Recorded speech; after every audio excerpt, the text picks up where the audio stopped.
Welcome, Holy Spirit. We are in your presence. Fill us with your power. Live inside of me. You, the living water, never drying fountain. Comforter and counselor, take complete control. Welcome, Holy Spirit. We are in your presence. Fill us with your power. Live inside of me. Thank you, Eldrin. Today's class, Demystifying Methodology. I'm happy to welcome you all for the class today. Methodology, as we say, is used for research, research methodology as we call it. Research is something that almost everyone can carry out. Anyone can be a researcher there, asking questions, gathering evidence, and getting to the conclusions. In simple terms, that is research as we do, but it has to be done under a few methodologies that we follow, a system of methods to study such activities. So here we have a class to learn the methodology of doing a research. I welcome the students of English who've been starting doing to learn all these methodology and research activities. Happy to welcome you all, and the official welcome will be given by Ms. Hema from 3rd BA. Hema, I welcome you for your welcome speech. Thank you, Miss. Good morning to all. I'm Hema Eldos from 3rd BA, and I welcome everyone to today's webinar. So, as we all know, our project is an integral part of our 6th semester syllabus. We all have several doubts and confusions regarding it. To give us more clarity on this subject, we have with us today Miss Leah Justin, Assistant Professor of the Department of English in Nirmala Arts and Science College, Mulanduruthi. I welcome Miss Leah Justin to the class. I also welcome our HOD Divya Miss and other members of the faculty. Last but not the least, I welcome the students of the 2nd and 3rd year BA. I hope this class will be very helpful and effective for all of us. Thank you.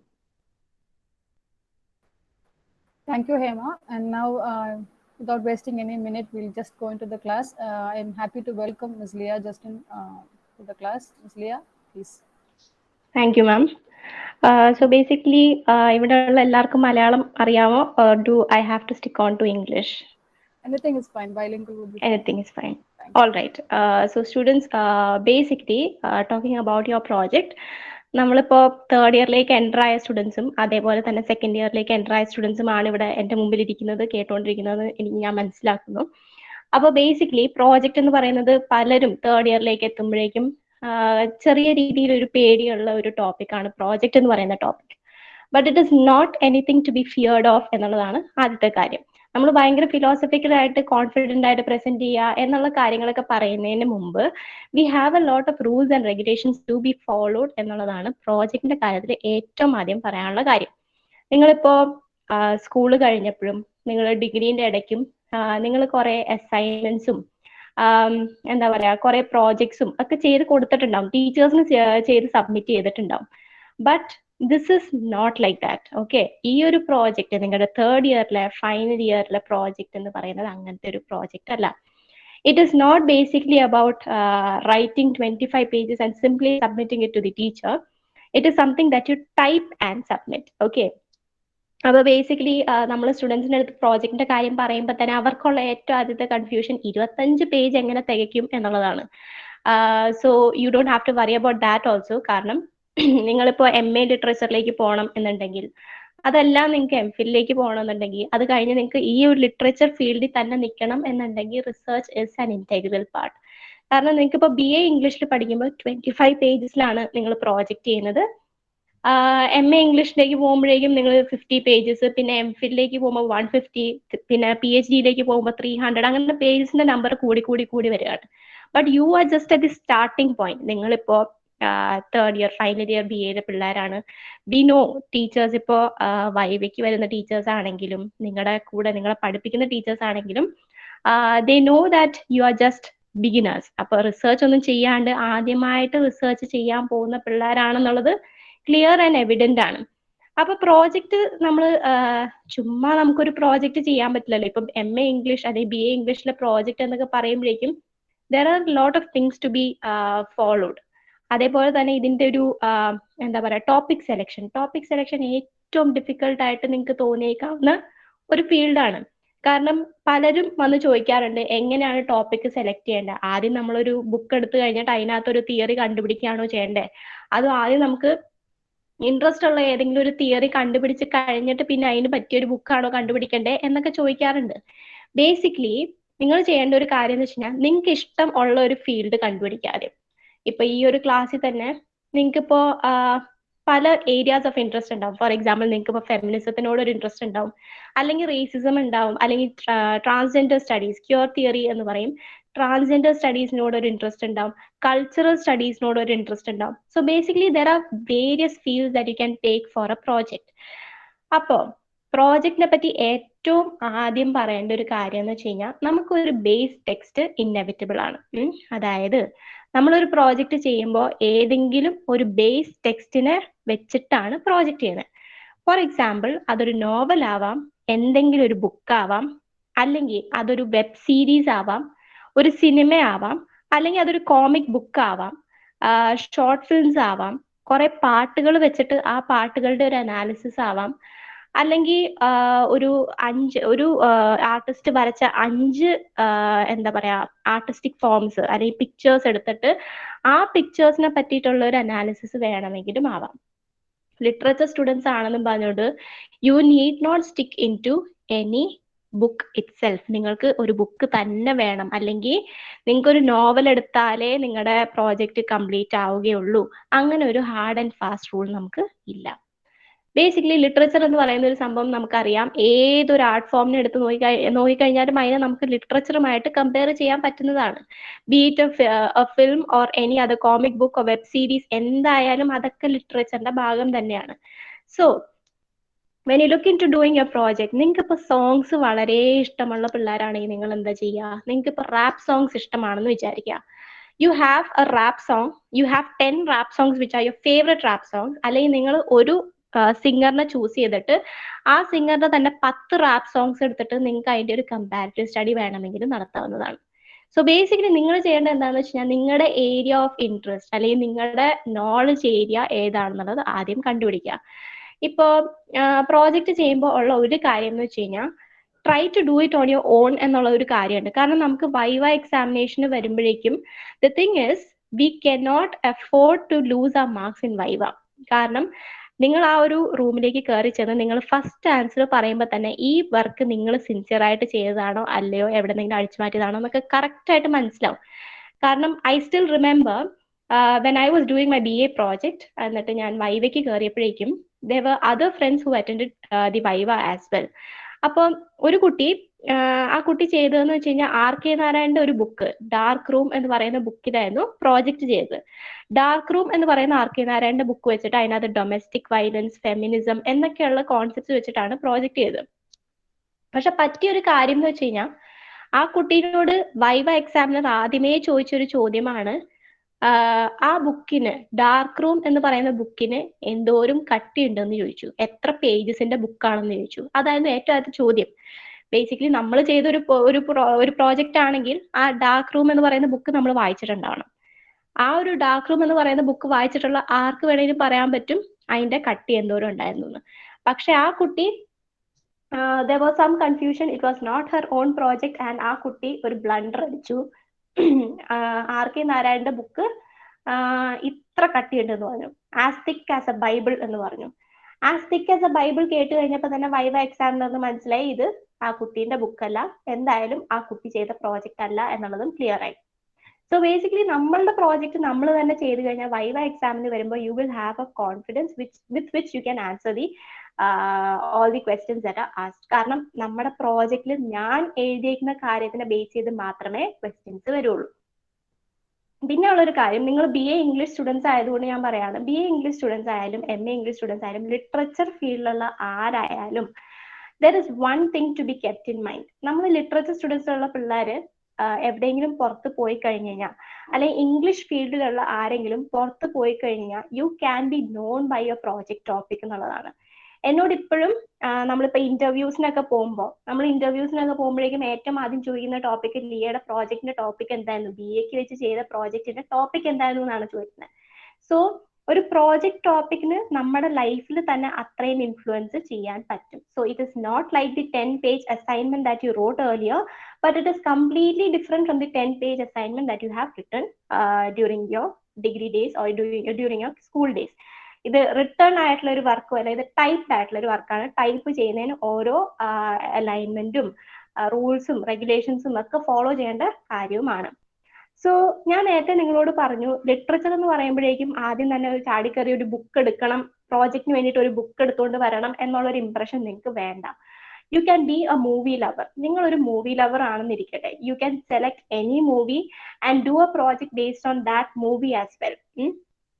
For example, നിങ്ങൾക്ക് ഇപ്പോ എന്താ പറയാ, feminism എന്ന് പറയുന്ന ഒരു topic നിങ്ങളുടെ ഒരു area of interest ആണെങ്കിൽ, അല്ലെങ്കിൽ റേസിസം എന്ന് പറയുന്ന ഒരു ടോപ്പിക് നിങ്ങളുടെ ഏരിയ ഓഫ് ഇൻട്രസ്റ്റ് ആണെങ്കിൽ, അത് പോർട്രേ ചെയ്യുന്ന പലതരത്തിലുള്ള മൂവീസ് ഉണ്ടാവും. ഫോർ എക്സാമ്പിൾ, ഇപ്പൊ മോഹൻലാലിന്റെ ഫിലിംസ് ഇപ്പോൾ ഇഷ്ടപ്പെടുന്ന പലരും നമ്മുടെ ഈ ക്ലാസ്സിൽ തന്നെ ഉണ്ടാവും. They might be hard core Mohanlal fans over here. പക്ഷെ മോഹൻലാലിന്റെ എല്ലാ സിനിമ എടുത്ത് നോക്കുമ്പോഴും പൊളിറ്റിക്കൽ കറക്റ്റ്നെസ് എന്ന് പറയുന്ന ഒരു സംഭവം വെച്ച് നമ്മൾ ഇവാലുവേറ്റ് ചെയ്ത് നോക്കുമ്പോൾ എല്ലാ സിനിമകളും പൊളിറ്റിക്കലി കറക്റ്റ് ആണോ എന്ന് വെച്ചാൽ നമുക്ക് ഇപ്പോഴും ഒരു കൺഫ്യൂഷൻ ഉണ്ടാവും. Look into the old Malayalam movies, or look into old Malayalam movies which are acted by Mohanlal himself. മോഹൻലാലിന്റെ രാവണപ്രഭു എന്നുള്ള സിനിമയ്ക്കകത്ത് എന്താ പറ്റുന്നത്? I need A wife. എന്തിനാണ് അയാൾക്ക് ഒരു ഭാര്യനെ വേണം എന്ന് പറയുന്നത്? ഒന്ന് ചിന്തിച്ചു നോക്കിയാലും മതി. ഭാര്യനെ അടിക്കാനും തൊഴിക്കാനും ഒക്കെയാണ് ഭാര്യനെ വേണം എന്ന് പുള്ളി പറയുന്നത്. അതൊരു മാസ് ഡയലോഗും എല്ലാവരും കൈയടിച്ച് പാസ്സാക്കിയ ഒരു ഡയലോഗാണത്. ഭയങ്കര ഹിറ്റായിട്ട് പോയിക്കൊണ്ടിരുന്ന ഒരു ഡയലോഗാണ്. പക്ഷെ ആ ഒരു ഡയലോഗിൽ തന്നെ ആ ഒരു മൂവിന്റെ പൊളിറ്റിക്കൽ ഇൻകറക്റ്റ്നെസ്, അല്ലെങ്കിൽ എവിടേക്കോ ഇൻകറക്റ്റ് ആയിട്ട് ഒരു സംഭവം അല്ല അതിനകത്ത് ഹൈലൈറ്റ് ചെയ്യുന്നത് എന്നുള്ളൊരു കൺഫ്യൂഷൻ ഉണ്ടാവും. ആ ഒരു കോൺസെപ്റ്റ് എടുത്തിട്ട് വേണമെങ്കിൽ നിങ്ങൾക്ക് നിങ്ങളുടെ പ്രോജക്റ്റ് ചെയ്യാവുന്നതാണ്. അതായത് ഇതിനകത്തെ പൊളിറ്റിക്കൽ ഇൻകറക്റ്റ്നെസ്, അല്ലെങ്കിൽ ഈ ഒരു മൂവിക്കകത്തുള്ള ഫെമിനിസ്റ്റ് ആന്റി ഫെമിനിസ്റ്റ് എലിമെന്റ്സ് എടുത്തിട്ട് ഫെമിനിസം വെച്ചിട്ട് നമുക്ക് ഈ ഒരു മൂവിനെ അനലൈസ് ചെയ്യാവുന്നതാണ്. അതേപോലെ തന്നെ നമുക്ക് വേണമെങ്കിൽ എന്താ പറയാ, പഴയ പാട്ടുകൾ, ഭയങ്കര റേസിസ്റ്റ് ആയിട്ടുള്ള പാട്ടുകൾ ഉണ്ടാവും, അല്ലെങ്കിൽ ഭയങ്കര എന്താ പറയാ ആന്റി ഫെമിനിസ്റ്റ് ആയിട്ടുള്ള പാട്ടുകൾ ഉണ്ടാവും. അല്ലെങ്കിൽ ചിലതില് നമ്മളിപ്പോ ചാന്തുപൊട്ട് പോലത്തെ സിനിമകളൊക്കെ എടുത്ത് നോക്കുമ്പോൾ അതിനകത്ത് ക്യൂർ തിയറി നമുക്ക് അപ്ലൈ ചെയ്യാവുന്നതാണ്. പക്ഷെ ചാന്തുപൊട്ടിൽ എന്താ പറയുന്നത്? ചാന്തുപൊട്ടില് ഇൻ എ വേ അത് ട്രാൻസ്ജെൻഡറിനെ പറ്റിയിട്ടോ ഒക്കെ ആണ് പറയുന്നതെങ്കിലും ഇൻ എ വേ അത് ഹോമോഫോബിക് ആയിട്ടുള്ള പല കാര്യങ്ങളും പറഞ്ഞു പോകുന്നുണ്ട് ഒരു സൈഡിൽ കൂടെ. കാരണം അവസാനം ദിലീപ് ഷർട്ടും പാന്റും ഒക്കെ ഇട്ടുകൊണ്ട് വരുമ്പോഴാണ് ഓക്കെ, ഇയാളൊരു മനുഷ്യനായി, ഞങ്ങൾക്ക് അക്സെപ്റ്റ് ചെയ്യാൻ പറ്റുന്ന രീതിയിലുള്ള ഒരു മനുഷ്യനായി മാറി എന്ന് നമ്മൾ പറയുന്നത്. സോ ഇൻ എ വേ എന്താണ് നമ്മൾ അവിടെ പറയാൻ നോക്കുന്നത്? ആണും പെണ്ണും എന്ന് പറയുന്ന ഈ രണ്ട് കാറ്റഗറിയിൽ പെടുന്ന ആൾക്കാർ മാത്രമാണ് നോർമൽ. പക്ഷെ ഇത് കഴിഞ്ഞ് അങ്ങോട്ടൊരു കാറ്റഗറി, ഒരു ട്രാൻസ്ജെൻഡർ കാറ്റഗറി, അല്ലെങ്കിൽ ഒരു ലെസ്ബിയൻ കാറ്റഗറി, അല്ലെങ്കിൽ ഒരു ഗേ കാറ്റഗറി, ഇതിൽ ഏതെങ്കിലും ഒരു കാറ്റഗറിയിൽ പെടുന്ന ആളാണെങ്കിൽ ദേ ആർ നോട്ട് നോർമൽ എന്നുള്ള ഒരു കൺക്ലൂഷനിലേക്കാണ് നമ്മൾ എത്തുന്നത്. When we look into transgender movies, ഇപ്പൊ ഞാൻ ഒരു എക്സാമ്പിളും കൂടെ പറയാം. ഞാൻ മേരിക്കുട്ടി എന്ന് പറയുന്ന ഒരു ട്രാൻസ്ജെൻഡർ മൂവിയുണ്ട്. ഞാൻ മേരിക്കുട്ടി എന്ന് പറയുന്ന ട്രാൻസ്ജെൻഡർ മൂവി അഭിനയിച്ചത് ജയസൂര്യയാണ്. അപ്പോൾ ട്രാൻസ്ജെൻഡർ മൂവീസിലെ ഒരു പൊളിറ്റിക്കൽ സംഭവം നോക്കിക്കഴിഞ്ഞാൽ നമുക്ക് ഏറ്റവും ആദ്യം മനസ്സിലാവുന്നത് എന്താണ്? ട്രാൻസ്ജെൻഡർ മൂവി ആയാലും ഏത് മൂവി ആയാലും ഒരു ട്രാൻസ്ജെൻഡറിനെ വെച്ച് നമ്മൾ അഭിനയിപ്പിക്കൂല. നമ്മൾ എന്താ ചെയ്യണേ? ഒരു ആക്ടറിനെ വെച്ചിട്ട് ആ ആക്ടർ ആ മൂവി അഭിനയിച്ചോട്ടെ എന്ന് പറയും. ഒരു മെയിൻ സ്ട്രീം ആക്ടർ ആയിരിക്കും അല്ലെ? നമ്മുടെ നമുക്കറിയാവുന്ന രീതിയിലുള്ള ജയസൂര്യ അല്ലെങ്കിൽ ജയറാം അല്ലെങ്കിൽ ഏതെങ്കിലും ഒരു മെയിൻ ക്യാരക്ടറിനെ കൊണ്ടുവന്നിട്ട് അയാളെ ഒരു ട്രാൻസ്ജെൻഡർ ആയിട്ട് ഡ്രസ്സ് ചെയ്യിച്ചിട്ടേ നമ്മൾ ആ ഒരു മൂവി എടുക്കുള്ളൂ. അപ്പൊ ട്രാൻസ്ജെൻഡർ മൂവിക്കകത്ത് പോലും ഒരു പൊളിറ്റിക്കൽ ഇൻകറക്റ്റ്നെസ് കൊണ്ടുവരാൻ നോക്കുന്നുണ്ട്. ഇൻകറക്റ്റ് ആയത് എന്തുകൊണ്ടാണ്? They never give a chance to a transgender person. അതൊരു ട്രാൻസ്ജെൻഡർ പേഴ്സണിനെ വെച്ച് അഭിനയിപ്പിക്കാൻ പറ്റുന്ന ഒരു മൂവിയാണ്, but still they won't give a chance. കാരണം എന്താണ്? അവിടെ ഒരു മെയിൻ സ്ട്രീം ആക്ടറിനെ വെച്ച് തന്നെ അവർക്ക് ചെയ്തേ പറ്റുള്ളൂ. സോ ഒരു ട്രാൻസ്ജെൻഡർ മൂവി ആയാലും ട്രാൻസ്ജെൻഡറിന്റെ റെപ്രസെന്റേഷൻ ഉണ്ടോ ഇല്ലയോ എന്നുള്ള കാര്യങ്ങളൊക്കെ വേണമെങ്കിൽ നമുക്കൊരു പ്രോജക്റ്റിനകത്ത് ചെയ്യാവുന്നതാണ്. ഈ ക്യൂർ തിയറി എന്ന് പറയുന്ന ഒരു സംഭവം വളരെ റെലവെന്റ് ആയിട്ട് ഇപ്പോൾ വേണമെങ്കിൽ നിങ്ങൾക്ക് ചെയ്യാവുന്നതാണ്. വളരെ സിമ്പിൾ ടോപ്പിക്കുമാണ് കേട്ടോ. അതെന്താന്ന് വെച്ച് കഴിഞ്ഞാൽ നമുക്ക് ഇപ്പോൾ ഹോമോഫോബിക് ആയിട്ടുള്ള പല കാര്യങ്ങളും നമ്മൾ നമ്മുടെ ചുറ്റിനും കേൾക്കുന്നുണ്ട്. ഇപ്പൊ ഫോർ എക്സാമ്പിൾ നിങ്ങൾക്ക് വേണമെങ്കിൽ ഇപ്പോ ഒരു സിനിമയിൽ തന്നെ നിങ്ങൾക്ക് സ്റ്റിക്ക് ഓൺ ചെയ്യണം എന്നില്ല എന്ന് വിചാരിക്കുക. നിങ്ങൾക്ക് സിനിമ എന്ന് പറയുന്ന ഫീൽഡ് മാത്രമല്ല, നിങ്ങൾക്ക് വേറെ ഏതെങ്കിലും ഒരു ഫീൽഡ് എക്സ്പ്ലോർ ചെയ്യണം എന്ന് വിചാരിക്കുക. യൂട്യൂബ് ചാനൽസ് എന്ന് പറഞ്ഞു കഴിഞ്ഞാൽ ഇപ്പൊ ഭയങ്കര പ്രോമിനന്റ് ആയിട്ട് നിൽക്കുന്ന ഒരു സംഭവമാണ്. അതായത് യൂട്യൂബിൽ പലരും ഇപ്പൊ ചാനൽസ് ക്രിയേറ്റ് ചെയ്തിട്ട് അവരവരുടെ videos, roasting videos, reaction videos ഒക്കെ പറഞ്ഞുകൊണ്ടിടുന്നുണ്ട്. അങ്ങനെയുള്ള 5 യൂട്യൂബേഴ്സിന്റെ അടുത്ത് നിങ്ങൾക്ക് വേണമെങ്കിൽ ഒരു സ്റ്റഡി നടത്താവുന്നതാണ്. ഈ യൂട്യൂബ് ചാനലിലെ ക്രിയേറ്റേഴ്സ് ചെയ്യുന്നത് എന്താ, പലരെയും മോക്ക് ചെയ്തിട്ട് അവര് വ്യൂവേഴ്സിനെ കൂട്ടുന്നതാണ്. അപ്പൊ അതിലെ പൊളിറ്റിക്കൽ ഇൻകറക്ട്നെസ് എന്ന് പറഞ്ഞാൽ എന്താ, കറക്റ്റ് അല്ലാത്ത എന്തെങ്കിലും കാര്യമുണ്ടെങ്കിൽ നമുക്ക് അതിനെ ചൂണ്ടിക്കാണിക്കാവുന്നതാണ്. കറക്റ്റ് അല്ലാത്ത പല കാര്യങ്ങളും ചില യൂട്യൂബ് കണ്ടന്റ് റൈറ്റേഴ്സിന്റെ കാര്യത്തിൽ നടക്കുന്നുണ്ട്. ഇപ്പൊ നമ്മൾ മല്ലു അനലിസ്റ്റ് പോലത്തെ യൂട്യൂബ് ചാനൽസ് ഒക്കെ നിങ്ങൾ കണ്ടിട്ടുണ്ടാവും. അതിൽ നിന്നൊക്കെ പ്രോജക്റ്റിന് ചെയ്യാൻ പറ്റുന്ന ഇഷ്ടംപോലെ ടോപ്പിക്സ് കിട്ടും നമുക്ക്. ഫോർ എക്സാമ്പിൾ, നമുക്ക് വേണമെങ്കിൽ കമ്പാരിറ്റീവ് സ്റ്റഡിയിൽ ഒരു പ്രോജക്റ്റ് ടോപ്പിക് ചെയ്യാൻ പറ്റുന്നതാണ്. ഇപ്പൊ ഞാൻ ഇത്രയും നേരം ട്രാൻസ്ജെൻഡറിനെ പറ്റി പറഞ്ഞു, ഫെമിനിസത്തിനെ പറ്റി പറഞ്ഞു. ഇതൊക്കെ നമുക്ക് ചെയ്യാവുന്ന വളരെ സിമ്പിൾ ടോപ്പിക്സ് ആണ്. അതേപോലെ തന്നെയാണ് കമ്പാരിറ്റീവ് ലിറ്ററേച്ചർ എന്ന് പറയുമ്പോഴേക്കും നിങ്ങളിപ്പോ കണ്ടിട്ടുള്ള ഏറ്റവും ഫേമസ് ആയിട്ടുള്ള ഒരു ഷോർട്ട് സ്റ്റോറിയും ഒരു ഫുൾ ടൈം ഒരു മൂവിയുമാണ് ഗ്രേറ്റ് ഇന്ത്യൻ കിച്ചണും അതേപോലെ തന്നെ നമ്മുടെ എന്താ പറയാ ഫ്രീഡം അറ്റ് മിഡ് നൈറ്റ് എന്ന് പറയുന്ന ഷോർട്ട് സ്റ്റോറി. പല തരത്തിലുള്ള റിയാക്ഷൻസ് ആയിരുന്നു ഈ ഒരു എന്താ പറയാ ഷോർട്ട് സ്റ്റോറി, ഈ ഷോർട്ട് ഫിലിമിനും ഈ ഒരു മൂവിക്കും കിട്ടിയത്. ഗ്രേറ്റ് ഇന്ത്യൻ കിച്ചൺ അപ്രിസിയേഷൻ കിട്ടാൻ കാരണം എന്താണെന്നും ഫ്രീഡം അറ്റ് മിഡ് നൈറ്റിൽ എവിടേക്കോ കുറെ പാഴ്ചകൾ വരാനുള്ള കാരണം എന്താണെന്നും ഒന്ന് അനലൈസ് ചെയ്ത് നോക്കിക്കഴിഞ്ഞാൽ ഇത് രണ്ടും തമ്മിലൊരു കമ്പാരിറ്റീവ് സ്റ്റഡി വേണമെങ്കിൽ നമുക്ക് നടത്താവുന്നതാണ്. അതായത് കമ്പാരിറ്റീവ് സ്റ്റഡി എന്ന് പറയുമ്പോൾ ഒരേ ജോണറിൽ പെടുന്ന അല്ലെങ്കിൽ ഒരേ തീമിൽ വരുന്ന അല്ലെങ്കിൽ ഒരേ ഓതർ എഴുതിയേക്കുന്ന 2 സെപ്പറേറ്റ് കാര്യങ്ങൾ അല്ലെങ്കിൽ 2 ഡയറക്ടേഴ്സ് ഒരേ തീമിനെ പറ്റിയിട്ട് ഉണ്ടാക്കിയിരിക്കുന്ന 2 സെപ്പറേറ്റ് ഫിലിംസിനെ വെച്ച് നമുക്ക് വേണമെങ്കിൽ കമ്പാരിറ്റീവ് സ്റ്റഡി ചെയ്യാവുന്നതാണ്. അപ്പോ നമുക്ക് ഇതിന്റെ ഒരു കമ്പാരിറ്റീവ് സ്റ്റഡി ചെയ്യുമ്പോഴേക്കും നമ്മളോട് ഇപ്പൊ പലരും പറഞ്ഞ് നമ്മൾ കേട്ടിട്ടുണ്ടാവും, പ്രോജക്റ്റ് ചെയ്യുമ്പോൾ എപ്പോഴും റെലവെന്റ് ആയിട്ടുള്ള ഒരു ടോപ്പിക് എടുത്തു കഴിഞ്ഞാൽ it is good. Okay, you stick on to a relevant topic, then it will be good. പക്ഷെ നിങ്ങൾക്ക് ഇപ്പോൾ പ്രോജക്റ്റ് എന്ന് പറയുന്നത് ഭയങ്കര ഹെക്റ്റിക് ആയിട്ട് തോന്നുകയാണ്, എനിക്ക് ഇതൊന്നും ചെയ്യാൻ ചിലപ്പോൾ പറ്റൂല എന്നുള്ളൊരു അവസ്ഥയിൽ നിൽക്കുകയാണെങ്കിൽ choose A topic which is very simple. അതേപോലെ തന്നെ you can choose A topic which has A lot of secondary material available. അതാണ് നിങ്ങൾക്ക് ചെയ്യാൻ പറ്റുന്ന ഒരു കാര്യം. നിങ്ങൾക്ക് പ്രോജക്റ്റ് ഭയങ്കര ഹെക്റ്റിക് ആയിട്ട് തോന്നുന്നു എന്നുണ്ടെങ്കിൽ you can choose A topic which has A lot of secondary material ഉണ്ടോ ഇല്ലയോ എന്ന് എങ്ങനെയാണ് മനസ്സിലാവുന്നത്? സെക്കൻഡറി മെറ്റീരിയൽ ഉള്ള ഒരു വർക്ക് ആണെങ്കിൽ what will happen is, secondary material ഉള്ള ഒരു വർക്കിന് നമ്മൾ ചുമ്മാ ഗൂഗിളിൽ ഒന്ന് അടിച്ചു നോക്കിയാൽ മതി, ആ ഒരു വർക്കിനെ ബേസ് ചെയ്തിട്ട് 10,000 കണക്കിന് വേറെ വർക്ക്സും വരും. അപ്പൊ നിങ്ങൾക്ക് സെക്കൻഡറി മെറ്റീരിയലിന് ക്ഷാമം ഉണ്ടാവില്ല. പക്ഷേ if you think you have a very good topic with you, ഭയങ്കര എക്സലന്റ് ആയിട്ടുള്ള ടോപ്പിക് ഉണ്ട്, പക്ഷേ അതിന് സെക്കൻഡറി മെറ്റീരിയൽ കുറവാണ് എന്ന് പറഞ്ഞുകൊണ്ട് നിങ്ങൾ അത് ചെയ്യാണ്ടിരിക്കുകയും വേണ്ട. If you are confident enough that you can do it without many secondary materials, it is okay as well. കാരണം നിങ്ങൾ എഴുതി കഴിയുമ്പോൾ നിങ്ങളുടെ പ്രോജക്റ്റ് തന്നെ ഒരു സെക്കൻഡറി മെറ്റീരിയലായി മാറിക്കോളും. But keeping all that aside, secondary material ഉള്ള ഒരു ടെക്സ്റ്റ് നിങ്ങൾ എടുത്തു കഴിഞ്ഞാൽ, അതായത് ഗൂഗിളിൽ അടിക്കുമ്പോൾ കുറെ റിസർച്ച് ചെയ്തിട്ടുള്ള ഒരു ടെക്സ്റ്റ് അല്ലെങ്കിൽ ഗൂഗിളിൽ അടിച്ചു നോക്കുമ്പോൾ കുറെ മെറ്റീരിയൽസ് അവൈലബിൾ ആയിട്ടുള്ള ഒരു കണ്ടന്റ് നിങ്ങൾ എടുക്കുകയാണെങ്കിൽ I think it will be better. കാരണം നിങ്ങൾക്ക് സൈറ്റ് ചെയ്യണം. അതായത് നമ്മളൊരു പ്രോജക്റ്റ് ചെയ്യുമ്പോൾ നമ്മൾ എഴുതുന്ന പാരഗ്രാഫ് ഉണ്ടല്ലോ, ഈ പാരഗ്രാഫിന് ഇടയ്ക്ക് അവിടെ നിന്നും ഇവിടെ നിന്നും നമ്മൾ എടുത്ത 2-3 ലൈൻസ് ഒക്കെ വെച്ച് അറ്റാച്ച് ചെയ്യേണ്ടതായിട്ടുണ്ട്. നമ്മുടെ സ്റ്റേറ്റ്മെന്റ്സിനെ സപ്പോർട്ട് ചെയ്യാൻ വേണ്ടിയിട്ട് നമ്മൾ കുറെ ലൈൻസ് ന്യൂസ് പേപ്പറിൽ നിന്നോ വേറെ ബുക്സിൽ നിന്നോ മൂവീസിൽ നിന്ന് ഡയലോഗ്സോ നെറ്റിൽ നിന്നും ഓരോ സംഭവങ്ങളോ ജേർണലിൽ നിന്നും എന്തെങ്കിലും കണ്ടന്റോ ഒക്കെ എടുക്കേണ്ടതാണ്. സോ ബേസിക്കലി പ്രോജക്റ്റ് എന്ന് പറയുന്നത് അവിടെ ഇവിടെയും കുറച്ചൊക്കെ എന്താ പറയാ, നമ്മൾ മറ്റുള്ളവർ എഴുതിയേക്കുന്ന വർക്കിൽ നിന്നും കൂടെ കുറെയൊക്കെ എടുക്കുന്നതാണ് project. It is not something which you do it on your own self. 25 page ഞാൻ തന്നെ ഇരുന്ന് എഴുതണം എന്നുള്ളൊരു സംഭവമല്ല. You can refer to a lot of materials, you can refer to a number of secondary materials and you can come up with a 25-page project. Okay, അതാണ് ആ ഒരു കാര്യം. പിന്നെ ഈ ഒരു കമ്പാരിറ്റീവ് സ്റ്റഡീന്റെ കാര്യം പറയുമ്പോഴേക്കും നിങ്ങൾക്ക് വേറെ കുറെ ഓപ്ഷൻസ് ഉണ്ട്. അതായത് കമ്പാരിറ്റീവ് സ്റ്റഡി എന്ന് പറയുന്നത് നല്ലൊരു ഫീൽഡാണ് കേട്ടോ. അതായത് നിങ്ങൾക്ക് വേണമെങ്കിൽ ഷേക്സ്പിയറിന്റെ ഒരു ഡ്രാമ ഉണ്ട്, അല്ലെങ്കിൽ ഷേക്സ്പിയറിന്റെ ഒരു പ്ലേ ഉണ്ടെന്ന് വിചാരിക്കാം. ഇപ്പൊ ഒതെല്ലോ എന്ന് പറയുന്ന പ്ലേ തന്നെ ഒരു ഇന്ത്യൻ കോണ്ടെക്സ്റ്റിലേക്ക് റീമേക്ക് ചെയ്തിട്ടുണ്ടാവും. അതായത് ഒതെല്ലോ എന്ന് പറയുന്ന പ്ലേ ഷേക്സ്പിയർ എഴുതി കഴിഞ്ഞിട്ട് ആ ഒരു പ്ലേനെ ഒരു മൂവി ആയിട്ട് അഡാപ്റ്റ് ചെയ്തിട്ടുണ്ടാവും, ഒരു മൂവി ആക്കിയിട്ടുണ്ടാവും. ഇന്ത്യൻ കോണ്ടെക്സ്റ്റിൽ ആ മൂവി ഉണ്ടാക്കി കഴിഞ്ഞപ്പോൾ ആ മൂവിക്ക് പല തരത്തിലുള്ള വ്യത്യാസങ്ങൾ വന്നിട്ടുണ്ടാവും. ഓക്കെ, ഒരു ഇന്ത്യൻ കോണ്ടെക്സ്റ്റിലേക്ക് നമ്മൾ ഒരു വെസ്റ്റേൺ പ്ലേനെ കൊണ്ടുവരുമ്പോൾ അത് വെറുതെ അങ്ങോട്ട് കൊണ്ടുവരാൻ പറ്റില്ല.